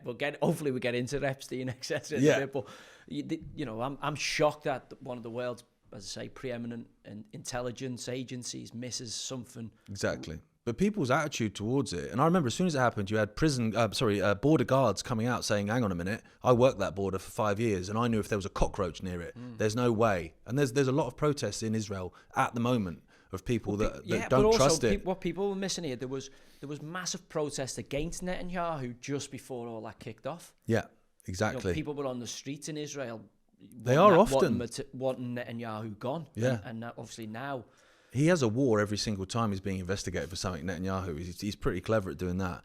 But people look at it and they go, oh, they wouldn't do that. They wouldn't do that. And you go, no, you wouldn't do that. And that's the difference. You're looking at the situation through your lens. So you're going, would I sacrifice 3,000 people on 9/11? No, I wouldn't. Well, no, you wouldn't. But you wouldn't have sex with a 2-year-old. Yeah. But there's people out there doing that while we're having this conversation. Well, that's what flipped me over with Trump. And obviously, when I was watching that last election, we spoke before about Dick Cheney, Donald Rumsfeld, etc., who were all, from what I gather, large shareholders in Halliburton, as well as Poppy Bush and the Bush family. Yeah. Halliburton being one of the big military contractors to make like plates for meals and tents and all the stuff that becomes the infrastructure of war.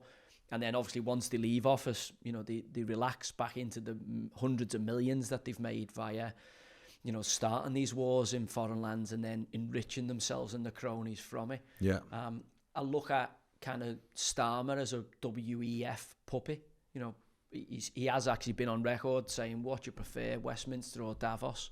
And he actually, sometimes they hide in plain sight. He does say Davos. Yeah, Davos. It's easier to get stuff done. So just bringing you back to that, Gareth, that kind of where am I here? That kind of WEF, the Great Reset. I don't know whether that's your terminology or word you've used. Yeah. What do you feel their end game is? What do you think the purpose of all this is for them? Well, to basically, burn the world to the ground so you can rule the ashes in some way. But I think it's about complete control. It's essentially about having a reset, which is basically destroy the old normal. And that was all the conversations we heard through COVID. It was new normal. It was build back better. It was the Great Reset. Prince Charles, as he was at the time, saying we need a great reset. You had Ardern in New Zealand. Jacinda Ardern. Yeah, we need a scary woman. We need a great reset. All this terminology was used all the time. And I remember talking about it and people then coming back saying, it's a conspiracy theory. And it's like, dude, I can literally buy it on Amazon. He's written a book called COVID-19, The Great Reset. And it was like, Because if you want to reset something and start again, it's like building a house. You can't build a house on top of a house. You need to destroy the last one. You need to level it out to build again. So do you think they think there's too many people on the planet and everyone's got a video recorder on them now and there's too much accountability and they're like, we don't like this. We're powerful. We're in control. We don't like this. We want to be able to, have our own islands with underage kids on if that's what we want, or be able to drink, some of the mad stuff, adrenochrome or whatever it is, or be able to knock off people who are dissenting voices. That. Yeah, I think they basically want a time where there's basically no states of flux. There's no kind of, I don't know about this, because it seems that these so-called elites have this obsession with having control of everything. So it's like my dad says in terms of a game of football, they couldn't just pay off the goalie. They would need to pay off all 22 players and the referee and everyone in the stadium, because it's like you literally need to know exactly what's going to happen. So at the moment, there's podcasts like this. There's states of flux where people can point stuff out. If suddenly everything is completely controllable in terms of, well, if you say the wrong thing, you can't buy food, then suddenly people start to shut up. And at the moment, like if I go to a supermarket and I go, all right, mate, can I buy that? Oh, your card's not working. Well, I'll just pull some cash out. We don't accept cash. Don't accept cash anymore. And then suddenly it's like, well, I keep cash underneath the bed then. If they're going to ban me from having a bank account, which they've done with lots of people, like they did with the truckers in Canada and stuff like that, then I'll keep cash then. Well, no, you won't. We don't accept cash anymore. And so I think... And then they force you to commit crime and then they lock you up for it. Because you've got no other way than commit crime. Yeah. Well, this is the thing. I think, what they want is 15-minute cities where basically everyone is in their little boxes where they're told to be, little worker bees, just enough education to perform, and there's complete control over it. Now, to do that, you need to get people off the land and basically build this sort of Hunger Games society. Well, people aren't going to do that. Why would you? I own a farm. I live in the countryside. Why would I do that? Well, okay, we're going to destroy the farmers then. We're going to destroy your ability to survive. That, yeah. And they're doing it all over the world. It's not just the UK. Yeah, I've seen the Dutch farmers in protest. Yeah, even in America with Bill Gates buying up all this farmland. And then you go, okay, well, what else? Well, climate change, that's a good one. We need to confiscate this area for rewilding. Which is what they're trying to push through here with this CAN bill, this climate and nature bill, which would literally give the establishment, but an unelected group within that's basically appointed by the government as opposed to elected by the people, to decide when they can come in and take land for rewilding.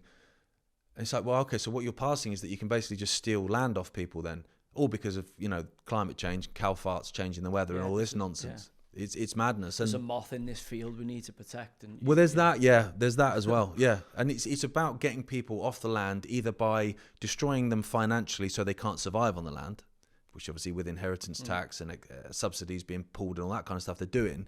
Then there's obviously the climate change aspect of it. Of well, no, this land's been designated for rewilding. You've now got to go and live in your 15-minute city and all this kind of stuff, where everything's surveilled. Yeah, it's similar to what they did when they put a motorway through it, where they have compulsory purchase orders, and they say, well, the motorway's going through it, so tough shit, you're getting whatever we decide to give you for your house. Yeah. Well, look at HS2, all that money that's going on that. Why? Well, it's not even coming to the north now. There's no reason for it. But they do it anyway. Yeah. And it's like, well, that's part of a plan then. And they've been doing that a lot around the United States, where they've basically been taking off. So you can have a freeway, and there's little towns and villages on the edges of these freeways that rely on the freeway in terms of like cafes and whatever. They just where they just close the slip roads. It's done. Kills just gone. Yeah, it just cuts the it's dead. Passing traffic off. Yeah, so those people now can't survive. So where have they got to go? The city. And suddenly everyone's in a city. And you look at these 1984s and these Brave New Worlds and stuff, and you go, well, what was Brave New World? Well, people didn't have kids anymore. The kids were born in state hatcheries and stuff. And then you go, okay, fertility rates are literally plummeting. To the point where they're even saying in the news today, we need to have more immigration into the UK because essentially we're not breeding enough because of our plummeting fertility rates. And you're like, okay, well, those two go together as well then. It's like, I think it's almost like they have to tell you what they're doing. But this has been experimented in Romania. I remember, the state, certainly when Ceausescu was there, there was big problems with this, where the state was taking over kids, and it just failed. You know, every time they've tried it, it has failed and been catastrophic for the people they're supposedly trying to help. Yeah. And when I look at that, I look at global cooperation. We've seen in the Second World War, and maybe I know more about the Second World War than the First, where global cooperation is needed to fight off an enemy. You know, whether it was Hitler and his, the Nazis, or it was Kaiser Wilhelm in the First World War. When I look at it, is there any part of you that believes in global cooperation in any form, whether it's to do with climate, whether it's global warming, whether it's to do with tech, whether it's to do with medicine or whatever? Do you believe in any kind of global cooperation? For me, I believe in a decentralization of power more than a centralization of power. Even for the state of England, where you've got guys sat down in London making decisions that affect Liverpool, struggle to point to Toxteth on a map. And so it's kind of, I find even where I am in Derbyshire, there's literally no relation between us and the people in Westminster. They, for one, they don't care, but for two, they don't know anything about your neighbourhood and what's right for you in that area and what's right for your kids in that area and stuff like that. So for me, I believe in smaller government, much, much smaller. But I think they've tried to do with these kind of regional mayors, haven't they? Given a bit more autonomy to, like, we've got a metro mayor of Liverpool, Steve Rotherham. We've got one in Manchester, I think, Andy Burnham. Yeah. I think they've tried to dissolve power that way, but actually, how much power have they got? Well, yeah, and also, who do they answer to? Not the people of Manchester and Liverpool. And I think, what they want is a one world government, a one world army, a one world digital currency, and all this stuff. That's what they actually want. They just need to get us, which is the good news. They need to get us to agree to it. And I think it's pretty much everything that they do. They need us to agree to it. Even if you look at COVID, there was quite a few examples around the world of people being dragged off by the police and whatever. But overwhelmingly, people went along with it off their own back. They weren't really frightened of what the police were going to do to them. They were scared of what Dave down the pub would say if they didn't wear a mask, rather than the fact that they were going to have jackboots at the door. Well, most people want to conform, don't they? Yeah, well, that's the thing. And it's, I don't think like that, but a lot of people do. Luckily. They want to fit in, yeah. But I think it's also like, how do we get to this one world government, one world army, one world digital currency? Well, the digital currency is happening anyway. And in terms of a one world one, well, you could have a massive collapse, a massive financial crisis that affects the whole world. And then the answer to it is, well, what about this? And then you go, okay, well, what about a world government and a world army? How are we going to get that? Well, another global conflict. And you come out and you go, we need to make sure this never happens again. Well, how can we make sure it doesn't happen again? Well, if we've got one world government, we've got one world army, well then, who are they fighting with? And then you go, oh, that's a good point. Yeah, you can't have a war with itself. Yeah, okay, yeah, let's go for it. So, well, no. What happens is if you stand up to the one world government, the one world army comes in. And so that's why it's being built. And it's like we almost have to ask for it or demand it. Which is, I do believe very much what Orwell wrote about the three kind of factions, whether it's NATO and Europe and the allies there, obviously America doing its own thing, and obviously, the kind of Eastern Bloc with the Chinese. And you look at what Orwell said, I can't remember, it was Oceanica and so I can't remember, Eurasia and that, yeah. And you look at it through, just through that lens. I haven't read the book, and you're like, this is what goes on. If China march into Taiwan, then all of a sudden there's going to be a band of a drum beat to try and rectify that, just because of vested interests in cheap Taiwanese labour and the technology there. And as we've seen equally in, Ukraine, where you've obviously got that kind of Russian big society, and there's obviously some kind of touch point there, whether that's the resources that Ukraine has available to it that they're trying to fight for control of. And where does it end? You put one fire out, next it starts over there, and it is very Orwellian in that regard. Absolutely. I think what I find so interesting with the Ukraine stuff is the memory holding of the media, where in 2014 it was all over the BBC, the Guardian. The BBC made documentaries about it. I've seen Ross Kemp knocking about with Nazis in Ukraine. Oh, the Azov battalion. Yeah, and then you come to 2023, and it's like the idea of Nazis in Ukraine is a conspiracy theory. It's a far-right conspiracy theory peddled by Russian bots and Putin sympathizers. And you're like, I'm pretty sure I can still see it on iPlayer. You know, he's like they've memory hold this. And I remember I saw an article the other day from 2014 in The Guardian where they were saying that basically NATO and the States had basically overthrown Yanukovych in Ukraine, and they were installing their puppet, this little mini action man Classic guy. CIA maneuver. Totally. And that they were basically gearing for a war on Russia. And it's like, you were printing that in 2014. In 2025, it's poor Ukraine, with this amazing Churchillian leader, and Putin, the evil guy whose mother had a dreadful life, and that's why he's a lunatic. I've tracked it for a while, as I say, only because of my interest in the Second World War, really, and obviously Russia being, without the Russians and 27 million Russian casualties, the Nazi war machine probably wouldn't have been stopped. No. Yes, the Allies came in, America came in later on, and obviously, we lost 500,000. I think the British, America, I think about the same. France, 1 million. Obviously, after being decimated as well, the military-age men in the First World War. But there was 27 million Russians. I think 9 million soldiers, the rest civilians, who lost a life to stop, the Nazis' march east. And yet, all of a sudden, they've become this enemy. The Cold War comes down after that, which was pretty much, in my opinion, based on, the Americans and the Allies capturing lots of the intellectual property, whether it was Werner von Braun, who ends up being with NASA and all of that stuff, or all the other scientists, etc., that obviously enriched the intelligence pool of the Allies. The Russians naturally realised we've had the wool pulled over our eyes here. We thought we were in cooperation, and the Allies pulled the quick one, and some might argue rightfully so, because of Stalin's, the Ribbentrop Pact, is it the agreement that was brokered with Molotov for the Russians and the Nazis to not really fight with each other until Hitler broke that. Yeah, and then they flipped. It's fascinating, but I'm also looking at it going, all right, the Russians have, because of the Cold War, have been seen a bit strange. But I remember I watched a documentary that Oliver Stone done. Obviously, Oliver Stone was the major director in Hollywood until he'd done the JFK movie. And, it put him in a completely different spot. But he went and done a series of interviews with Putin over about a 6 or 8 week period. And Putin is talking about all these things, saying, look, after the fall of the Berlin Wall, we were given assurances that NATO wouldn't move 1 inch to the east. It's actually 1,000 miles in now, and it's got nuclear capable surrounded missiles all around us. And obviously the kind of big thing in America was when the Russians put, nuclear silos on Cuba, the Bay of Pigs, and obviously nuclear war was only averted, which most people don't know, by a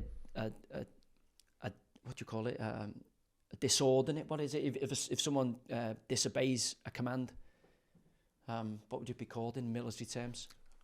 Disordinate, is it? There was a Russian submarine commander who disobeyed military orders to launch. Is it insubordination? Yeah, so what happened was the Russian systems had picked up that nukes had been fired from America, and the Russian submarine commander it's Anatilov, I think his name is, was given the order to fire at America, and he didn't do it. He refused the order, and it's the only thing. Everyone talks about JFK and there being this great peacetime, and he did, but actually he was the premier of the presidents of America at the time, and nuclear war was only averted because of a Russian submarine commander who said, no, I'm not prepared to do that. Well, good on him. Well, luckily for humanity, and that's the thing, when you look at it, you do think, there's got to be some good people out there who hopefully have humanity's best interest at heart. It. I just don't think they're in positions of power, unfortunately. It would be great if they were. It's funny because I agree with you. No one talks about Russia with the Second World War defeating the Nazis. It's always like the Americans and the English, basically. That Russia doesn't get the credit. And it makes me laugh because Russia are these real bad guys, yet now it's like Finland and Estonia, these wonderful nations surrounding, with this horrible neighbour of Russia. And it's like, well, hang on, the Finnish were with the Nazis, mate. But you kind of forget history, and it's like, oh no, Russia bad.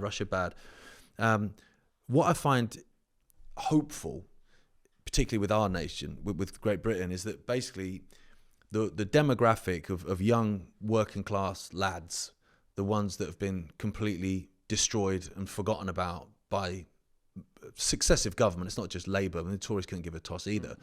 Where basically these young working class lads, they're the bottom of every single league table apart from, drug addiction, alcoholism and suicide. Basically, they're the only 3 wins they get. They're going to be the ones that are told to go and conscript and go and fight. And so you hope that actually this is a huge demographic of people that you've basically destroyed. And now you want them, because now you want them to go and die for you. But you hope that those people will then go, nah, mate, not doing it. These were the people who were still outside banging pots and pans. And you go, oh my God, public peer pressure came to, you had to do the right thing. You had to, and that's why when I say to you about studying war, I'm going, oh no, people are going to fucking sleepwalk into this through some kind of patriotic duty of care to protect the homeland. And you're going, well, you can't even afford to get on the property ladder. You've got nothing to protect. No. These cunts want, what was the famous saying? You'll own nothing and be happy. Yeah. And when you look at it, you go, fuck me, they're not a million miles away from pulling this off. When you see Larry Fink, BlackRock in the Houses of Parliament, when you see Bill Gates welcomed into it, you go, these are people who seriously should be questioned for whether they actually have humanity's best interest at heart. They're globalist demons, a lot of them, yeah. And it's interesting because the full quote, like bearing in mind you look at all this AI everywhere, it's being mainlined into the veins of UK. That was Starmer's quote. And you've got the online safety bill now being pushed, which is funny because the online safety bill comes in, then suddenly this adolescence film, drama comes out, and it's everywhere, and it's all being debated in Parliament. It's like, mate, it's a Netflix drama, but it's about suddenly. Then Gareth Southgate, the bank manager, is out saying that toxic masculinity. Sir Gareth. Oh, he's Sir now, yeah. For services to the cult. And you should cry more. That's the answer, Gareth. Thanks, mate. Yeah. That's why we never won a fucking World Cup or a Euros then. Thanks, mate. Should have cried a bit more. Pushing the vaccine as well. Yeah. But you have this being pushed everywhere now, toxic masculinity, online influence and all this kind of stuff. So you've got more and more control over the internet. But the full quote is what people will say is you'll own nothing, you'll be happy. But the full quote is you'll have no privacy, you'll own nothing and you'll be happy. And so it's that first bit as well, like we were talking earlier about this control grid with all the surveillance cameras, with everything. They want to know everything. Alexa on your phone, sometimes, they don't just switch off. Oh, Alexa, it just doesn't tick. So I'm like, well, people are actually bringing this technology into the house under the thing of, well, I get to listen to music and just shout. But actually, that fucking listen to you all the time. Yeah. And I think, I'm not sure it's been proven, but there's people who say, if you talk about going on holiday in Mexico to your partner, all of a sudden adverts start coming to your phone. No, they do. They've had to admit that now. Which fits with the Edward Snowden stuff anyway. Yeah. You know what I mean? But basically what was happening is there were people, I think it was in Germany, that were working for Amazon that were just listening to people having sex through their Alexas. And so it's then... short listen if that was me. Well... Couple of seconds, mate. I think all you'd get is "Not tonight, Henry" from my house. But so that caused quite a bit of a stir, and so then they said, "Oh no, that's not going to happen again because it's essentially AI that's listening. It's not a human anymore that's listening to you having it off." So when you mention or when you type in when you say something to Alexa to do whatever, and it comes on, then it can listen to obviously chat that's around that, and maybe you're talking about a holiday to Mexico or whatever, but it's not a human listening to that, so then it will come up on your phone and stuff like that. So they don't deny it now, that is something that goes on. But what I found strange was I remember I was with a mate of mine, and I used to be a season ticket holder at Derby, around the time you broke my heart, you guys. Not me, Bobby Zamora. Yeah, but mate, what a day. But I remember walking to the ground, and a cat had shit on the top of my car, right? But I'd been away for a couple of days, and so it sort of just affected the paint. Like I washed it off, but it faded the paint on it. So not a phone in my hand, not Googled anything. We're just chatting like this, and my mate Albino goes, "Oh, I've got some tea cut at home, mate. Get it out." And I was like, "What's that?" Because I've never heard of it. He was like, "Oh, it's just basically just rub it, and it will take a bit of the paint from around it, and it will essentially cover it." He goes, "I'll bring some next time I see you." I went, "Oh, ledge, appreciate that." Within an hour, I'm there, oh, hang on, what's this? advertises for T-Cut, something I'd never even heard of. So it was like, I've not even searched that. I've not asked Alexa for anything. Not that I have an Alexa, but I've not asked for anything. But it's still listening. And you're like, so when else is it listening? All the time. Yeah. Yeah. You have to presume it is. But don't forget, that was another thing dressed up under the Patriot Act, which was, code words like bomb or, it would automatically start recording. So that was, 20 odd years ago. I always say, imagine, like when people talk about nuclear war, I go, think about what they've done in 1945. Imagine what they'll do imagine what they're capable of in 2025. That's It's like Star Wars, I would imagine, that we know nothing about. Yeah. That Raytheon or Lockheed Martin have got hidden under a mountain in a deep cave somewhere, ready to execute whenever they need to. That's the thing. And another one of that, so when I was on my way here, I stopped off at a service station. I looked up and, I thought, it would have been a sunny day if it wasn't for all these like trails in the sky. It was another conspiracy theory that people used to dismiss, but now suddenly they're talking about, oh no, maybe we should trial it. It's like, you've seen the clouds already been doing Dubai for rain, etc. Exactly. Yeah. But again, to talk about how much the technology is now, if you go back into the late 1940s, they did this in Lynmouth down in Devon. The RAF, there's an RAF base there where they did cloud seeding as an experiment.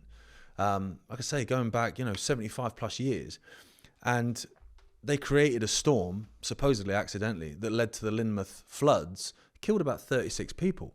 And you think, but you were capable of creating a storm going all the way back into the late 1940s. I think it was late 1940s, might have been early 1950s. Either way, a long time ago. Mate, what can you do now? Well, again, the Tesla coil, etc. We know there is, they think there was weather manipulation experiments going on then, and obviously when Tesla got moved to the hotel in New York, they've gone and said it was actually a giant Tesla tower that they built for him. Yeah. Ironically, the first person in the room when Nikola Tesla passes away, the guy who opens his safe, is John Trump, Trump's uncle. Really? Which is a fact. So there's a big argument because lots there's of coincidence, isn't there? There is, but there's a big argument because there's a book that there's one book that says, I don't know whether it's Aldous Huxley's book, Brave New World, that says about Baron Trump, talks about a Baron Trump as a central character for world domination. And then there was a book, I only found this out via Joe Rogan, written by Werner von Braun, who's the Nazi V2 rocket specialist who defected to America to run the American space program, ultimately ends up with a man on the moon. Well, allegedly. Yeah. We don't know because the footage has been debunked by AI, everyone. Everyone. He wrote a book where the leading character, when humanity conquers Mars, and the leading character in that book is called Elon. Yeah, he's apparently named after that as well. His dad apparently named him after that. His dad was on a podcast recently with a guy we've had on, we've done his show, Michael Anthony, and he's a fascinating guy, his dad. But obviously his son now is at the forefront of this kind of new age of technocracy. Is it what you call it? Technocracy? Control, yeah. So I went through, I'll have to, because I did use AI in the build up to this interview, and I went through and I put what has Gareth Icke said and what has he been, vocal about, and has he been right or wrong? And it came back incredibly favourably towards you. Well, that's nice to know. The claim, social media censorship, was one claim. Lockdowns as control. WEF and the Great Reset. Vaccine injuries unreported. Media suppression of certain stories. That was the big, and it said, first one, social media censorship, was mostly accurate. Second one, it goes into the detail, I won't bore you with it. Lockdown as control was partially accurate. The Great Reset, exaggerated but based on real things. Vaccine injuries, partially accurate. And media suppression, yes. Right. Just said yes sometimes. Yeah. So when I looked into it, and I just used my own brain to go through it, I was like, he was right on that. He was actually right on that. Right on that. Like, there's nothing I could find to debunk the claims you've made. Now, I must also ask you this question, because it's on my neck list of things to ask. I also said that Derby would never get promoted with Richard Keogh in their team, and I was right about that too. It hasn't given you the credit on ChatGPT for that. Not yet. So, if something you said, because obviously you've got a big following and people, and the more credit you build up with people via being right and going early on the stuff that you have, if you did find something you'd said or gone over that you felt wasn't correct, would you go back and publicly correct that? Yeah. First opportunity. Yeah, 100%. I must admit, it's funny because I was asked after a big protest speech in London to do basically someone had filmed the protest speech and put it on Facebook. I hadn't put it on Facebook, but they put it on Facebook, and it, in about 2 days, went to like 3.8 million views or something. And so the Times contacted me, and I naively spoke to him. And so we spoke for about an hour, and he was all right, the guy, to be fair. That's how they get you. Yeah, but I made some points to him, and at this point in it, because it was quite early on, it was in 2020.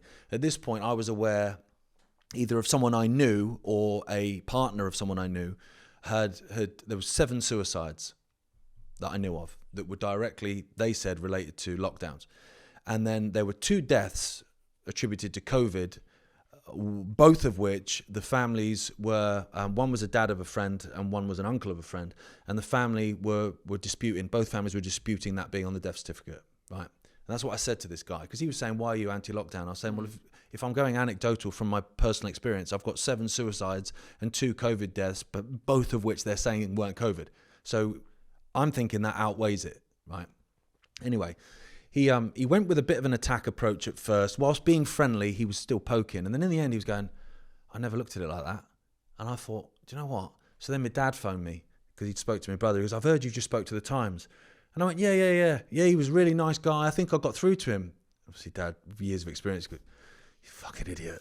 Right, so the piece comes out, and it's a big freaking hit piece, obviously. Like, at the time, I had a 2-year-old, my daughter was 2, yet the photo they used of my wife was her heavily pregnant with me, because then that makes me seem like I'm worse, you know, because I'm putting my pregnant wife in danger. It said she was a teacher, so she was going in every day, being around primary school kids. She hadn't been a teacher for ages. But they're getting that in there, you know, to try and build this narrative. Well, for transgender mental people to go in and talk to kids, but not somebody who has alternative theories. Exactly. But so there was basically, and what he accused me of in the conversation was that I was telling people what to do. So I was telling people to do, like, to not wear a mask, or not do this, or not do that. And I did stop him, and I said, if you can find somewhere where I've told people, stood up on a stage and told people what to do, can you tell me? And he was like, what do you mean? I said, because fear of sound like Jordan Peterson. I was like, I'm very careful with my words. And I've made a point of not telling people what to do. I'm saying what I'm doing. Because for me, if you believe in freedom, then someone has to have the freedom to do something that you might not agree with it. You know, wearing a mask in your car on your own, I think you're a fucking idiot, but you should be free to do it. Yeah. You know, and I tried to say that to him. And do you know what, actually, I can't remember the name of the journalist, so I'm not slagging him off directly anyway. What I will say is, when I read the article, it didn't read very well. So I thought either he's a really shite journalist in terms of that, or the editor's been at it. Usually. And if you questioned him, he'd go back and say, oh, they changed that. And because that's how I don't know where to get out of jail for them, but that's what they end up doing. Oh, the headline wrote that, had nothing to do with me. Someone else writes that. I don't write the main piece. But the interesting part of that was, at the end, they had to get an expert, because you have to get an expert in to debunk me. So they got a guy called Imran Ahmed. I don't know if you've heard of him. He's the CEO of the Centre for Countering Digital Hate. Oh, yeah, these fuckers, yeah. Yeah, now they were basically formed essentially to, part of a load of others, to destroy Corbyn, basically, on that whole manufactured anti-Semitism stuff. And then suddenly they bait and switched to vaccines, and now they've bait and switched to climate change and to basically online speech. So they were massively behind the online harms bill. They're pushing for it massively. Now, they claim, Imran Ahmed does, and everyone does, that he formed the Centre for Countering Digital Hate. Well, he used to be an investment banker, and then he was a spin doctor for the Labour Party, right, for Angela Eagle. But he basically, you know, he invented it, he created it. Well, he didn't, because Companies House has the receipts of who formed the company and who had the number of shares and whatever. It was formed by Morgan McSweeney, who is now Keir Starmer's chief of staff. So you've got this censorship organisation that was lying about vaccine injuries and everything else. They coined the term disinformation dozen, you know, for those doctors that were talking out in America. They lied about Corbyn, they lie about climate change and all this kind of stuff. Now they're in freaking government. Do you know what I mean? He's literally his chief of staff. Of government, yeah. And you just think, you know, it's funny that they were the people that the Times went to try and debunk what I was saying, all of which was true. And the other thing is as a result of that speech, I ended up being on Hope Not Hate, which is another one of these manufactured organisations, ones to watch, right? I was on the terrorist list. Oh, them, mate, I was one to watch. I think you've done, that's a badge of honour, that. Well, that's what I took it as, because I started that speech by just saying I want to basically say I've got nothing but love for every single person that's here. every single police officer that's surrounding me, and every single person that's walking past thinking I'm a freaking lunatic and we're a bunch of granny killers. Guy, isn't it? I've seen, yeah. And I said, I've got nothing but love for everyone, because it's hate and division that got us into this mess, and it's love and unity that's going to get us out of it, right? So that's Hope Not Hate's one to watch. There's not a lot of hate there, it's mate. It's a strange organisation, a very nefarious organisation. Very. Yeah. He was... It is 2 o'clock now. Oh, okay, mate. Just because you said you have to leave by 2-ish. Could do 15 minutes. I've got that's right. two more questions. Yeah, let's do it. Yeah. Sure, you're right with that? Yeah, but Nick Lowell's is an interesting one, because he's the guy that stoked the fire after Southport by tweeting the gangs of far right thugs were chucking acid at Muslim women, which no, it didn't happen. Yeah, didn't happen. But also, he's had no accountability for that. Of course not. Another thing that people don't necessarily remember. Do you remember the fascist flag that was unfurled during one of the lockdown speeches in London? So basically, you had the stage area, although it's just basically some steps. And then at the back, since Trafalgar Square, there's a few buildings. I think it's the Canadian Embassy. And so everyone's there looking at the stage, watching the speakers and stuff. Anyway, some guy unfurls Britain's Union of Fascists, or whatever they're called, banner at the back. Everyone's facing that way. So there's this banner, fascist banner. Someone comes in, takes a picture of it, and it goes viral all over the news. Far right rally against lockdown. There's a fascist banner. How are you basically gonna say you're not far right? You've got a fascist banner. It turns out it was someone from Hope Not Hate that happened to be walking through Trafalgar Square at the time who took that picture. And you go, what are the odds? You know, call me a conspiracy theorist. I think that was a plant. Oh, for sure, yeah. I mean, you know, you're seeing it with the J6 movement, how many agitators were in that crowd, you know, now been massively debunked. Thankfully, Trump's released a lot of them. But when you're seeing that go on, we were all kind of caught up in that. And then it turns out, you know, people were having doors open for them, directed where to go. And then, you know, Nancy Pelosi and all that with the camera on us scurrying out the back. It was just complete cosplay propaganda to turn people a certain way. And you look what they've tried to do to Trump. I mean, how he's managed, never mind the assassination attempt, you know, but you have to look at everything through. Has that actually happened? Oh, yeah.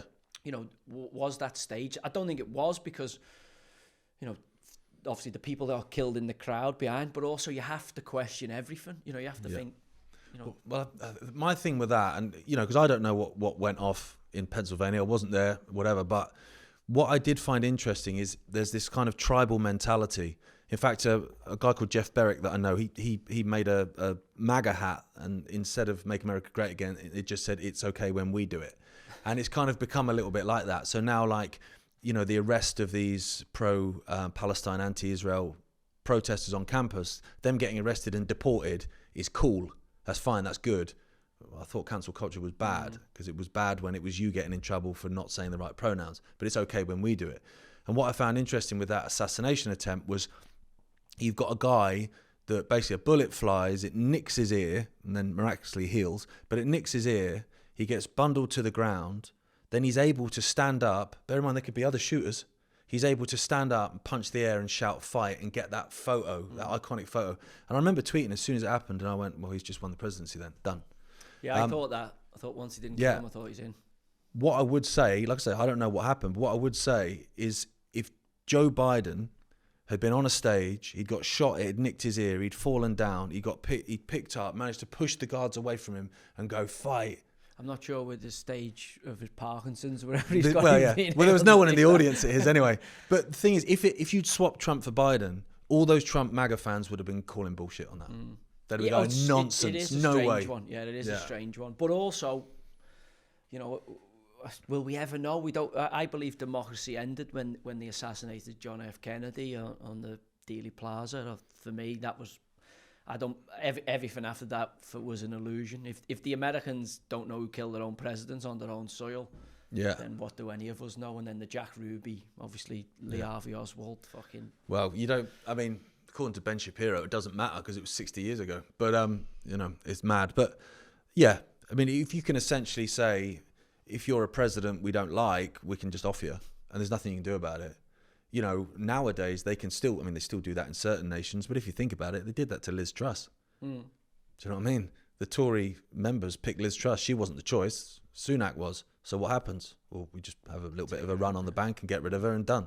So they can do it anyway. Yeah, just don't do it, obviously, putting it make a martyr of her, just do it in other ways. Exactly, yeah. Okay, so look, you rightly criticise mainstream media, but what safeguards do you put in place, or checks and balances on your own information, or do you know, where do you get that from? How do you protect against? Obviously, you've got a good record from what I gather. Yeah, it can be a minefield though. It can be a minefield because, you know, I think there's people out there that are purposely seeding stuff. You know, I mean, if I think back, especially to discredit you, 100%. If I think back to, you know, those inquiries into paedophiles in Westminster and all that kind of stuff. Yeah, you know, Theresa May, you know, lost some files, as you do, careless, and all that kind of stuff. But at the same time, there were other people that came out that were completely not credible, made up lies, which then discredited the whole investigation. I think those people were planted. And so you have to be really, really careful with stuff, for sure. For me, I tend to, if my reaction is quick to something on social media, it will be an opinion. This is what I think is going on. If I'm going to stand there and categorically say, this is what is happening, it won't be in an instant. It's a case of, right, I need to seriously look at this, and you know, try and do my due diligence. I try and get it right as often as I can. Like you say, my record's not bad. And again, but, it's easy, you know, because you see something online and you know, especially with certain topics, and people are quick to jump on it. I always remember with the riots, I was on a sabbatical from Twitter just because it was annoying me.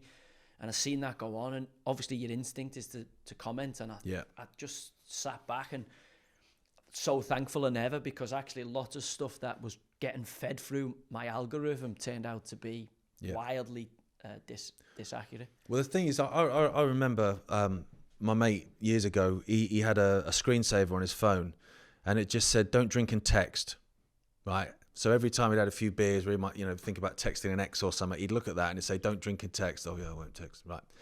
So I think in terms of the tweeting and stuff like that, if you're in an emotional state, as a lot of people were after Southport, correctly, it's horrific, that's a real dangerous time, because you say things in the spur of the moment. If you say to them, you know, 3 hours later, 2 hours later, you know, would you have tweeted that again?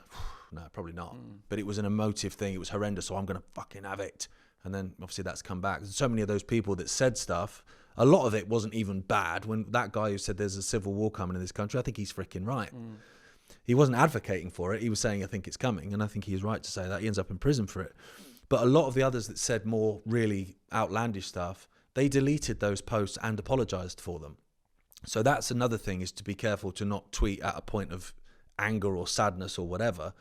And the other thing that I find as well is the potential of confirmation bias. You know, if someone's telling you something that you want to hear, that's dangerous too. Because you want to hear it, because you might believe it, you're more likely to not look at it and give it its due diligence. You're just going to go and repeat it. And then at that point, well, hang on, that's not true.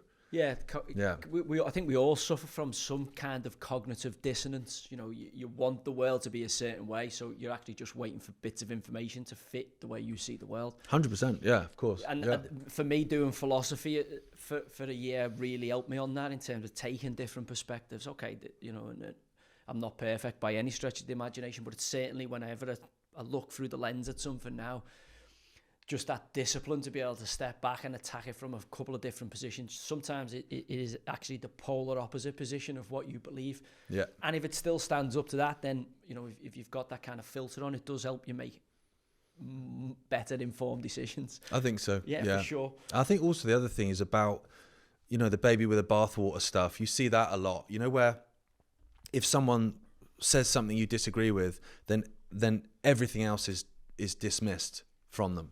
So you have a situation where if they're not on your team, for instance, so I mean, I'm politically homeless, to be honest, but say I was a Trumper, say I was a MAGA guy, then anything that Ocasio-Cortez says, I have to disagree with, because she's not on my team. It's like, but she might be right. And actually, a lot of the time, life is in the shades of grey. It's not black and white.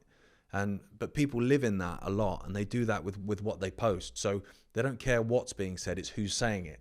You know, you see that a hell of a lot. Yeah, they can't attack the message, so they attack the messenger. Yeah, and you think like, okay, well, They could be Hitler loved art, so therefore I've got to think Monet's crap. It doesn't work like that. Yeah, I hate all architecture. Yeah, that's it, isn't it? Yeah. But that's how a lot of people are, you know, and it's dangerous. Yeah, really tribal. And it is dangerous to be that tribal, you know, and that's why I always want to get these kind of podcasts and these discussions going to get people to think a little bit more independently. You know, we come from a very strong Labour heartland, but that doesn't mean you know, that Robert Jenner can't be right when it comes to immigration. Because he's a Tory. This is the thing. And I think, you know, I mean, I've got a friend in the US, and this really opened my eyes during the COVID stuff. She's a Democrat, but she's an old school one. So she wouldn't be a fan of Hillary Clinton or Joe Biden. She'd probably more JFK era. Well, she's an older lady, forget. you know. The actual Democrats were for slavery, weren't they? Weren't they the party that wants to keep slavery? Almost certainly. Yeah. Everything's inverted, isn't it? Everything is inverted. But she was like, she's an old school, you know, liberal, whatever. She saw through COVID and that kind of stuff, and wasn't a fan of the you know, lockdowns and all this kind of stuff. And then she put this picture up, and she had a mask on, and I found that really strange. And I asked her about it, not in a you're wrong, judgy, but it was a genuine, but I know you see through it because we've had conversations. And she said in her neighborhood, not wearing a mask aligns you with Donald Trump. She doesn't like Donald Trump, so she wears one. Even though she knows it's nonsense, she wears one because she doesn't want to be associated with the Republicans. It's like the Tesla thing now, isn't it? So, well, do you know what? If I wanted Republicans to buy electric cars, well, that's how you do it. You know, there's lots of people who, like, I was like, I'm not for an electric car, but now I'm like, well, the fact that you used to scratch them and do mad shit to them, I'm now considering buying an electric car. And then you go, but is that part of the psychology? Well, they're that clever, it could be. Mate. It could be. So just to finish up here, obviously you carry the Icke legacy. You know, when I was researching you, a lot of people, or a lot of things that were getting said is you are a kind of more public, out-facing, more media-trained, you know, better in front of the camera and able to articulate the ideas a little bit better than your father. And as someone who carries that legacy, your father's made some radical claims, obviously reptile elites, the moon as a frequency emitter. Do you believe everything, or you know, what do you believe about that? You know, is there some things at your dad's where you're like, I can see what he was saying there, but maybe didn't have enough information? Well, I'll look into everything. I'm open to everything as well, and so, you know, when Dad says things like, sometimes I'll listen to an audiobook because when he records an audiobook, they send me the files, and I'll just listen through them while I'm walking or whatever, you know, just to make sure there's any mistakes or whatever, then make a note of it.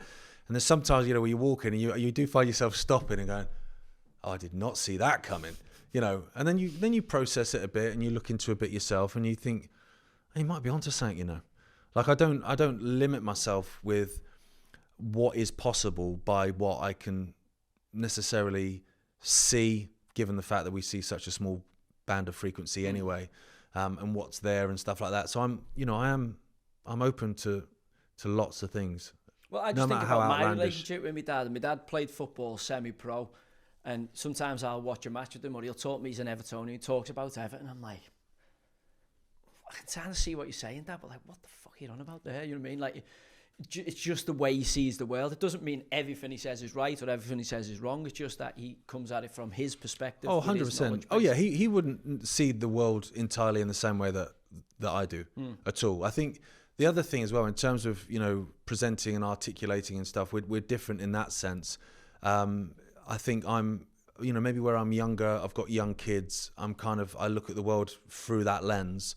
He's older. His kids are, you know, in their 40s and 30s. So he you know, he's looking at the world slightly differently to how I am. So I think, you know, between the two of us and my brother as well, who's 11 years younger than me, he's, you know, I'd consider him another generation down from me in terms of age. So he sees the world slightly differently. I mean, we align on a lot, but not everything. Like, he'll see things differently to me.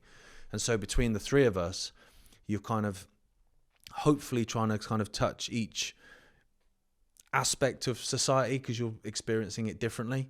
It's the same world, but you experience different parts of it. It engages even more debate that everyone sees something slightly differently anyway. Yeah, and then it's like, and then I've got, we've got young kids. He's got 2 young boys. I've got 2 young girls.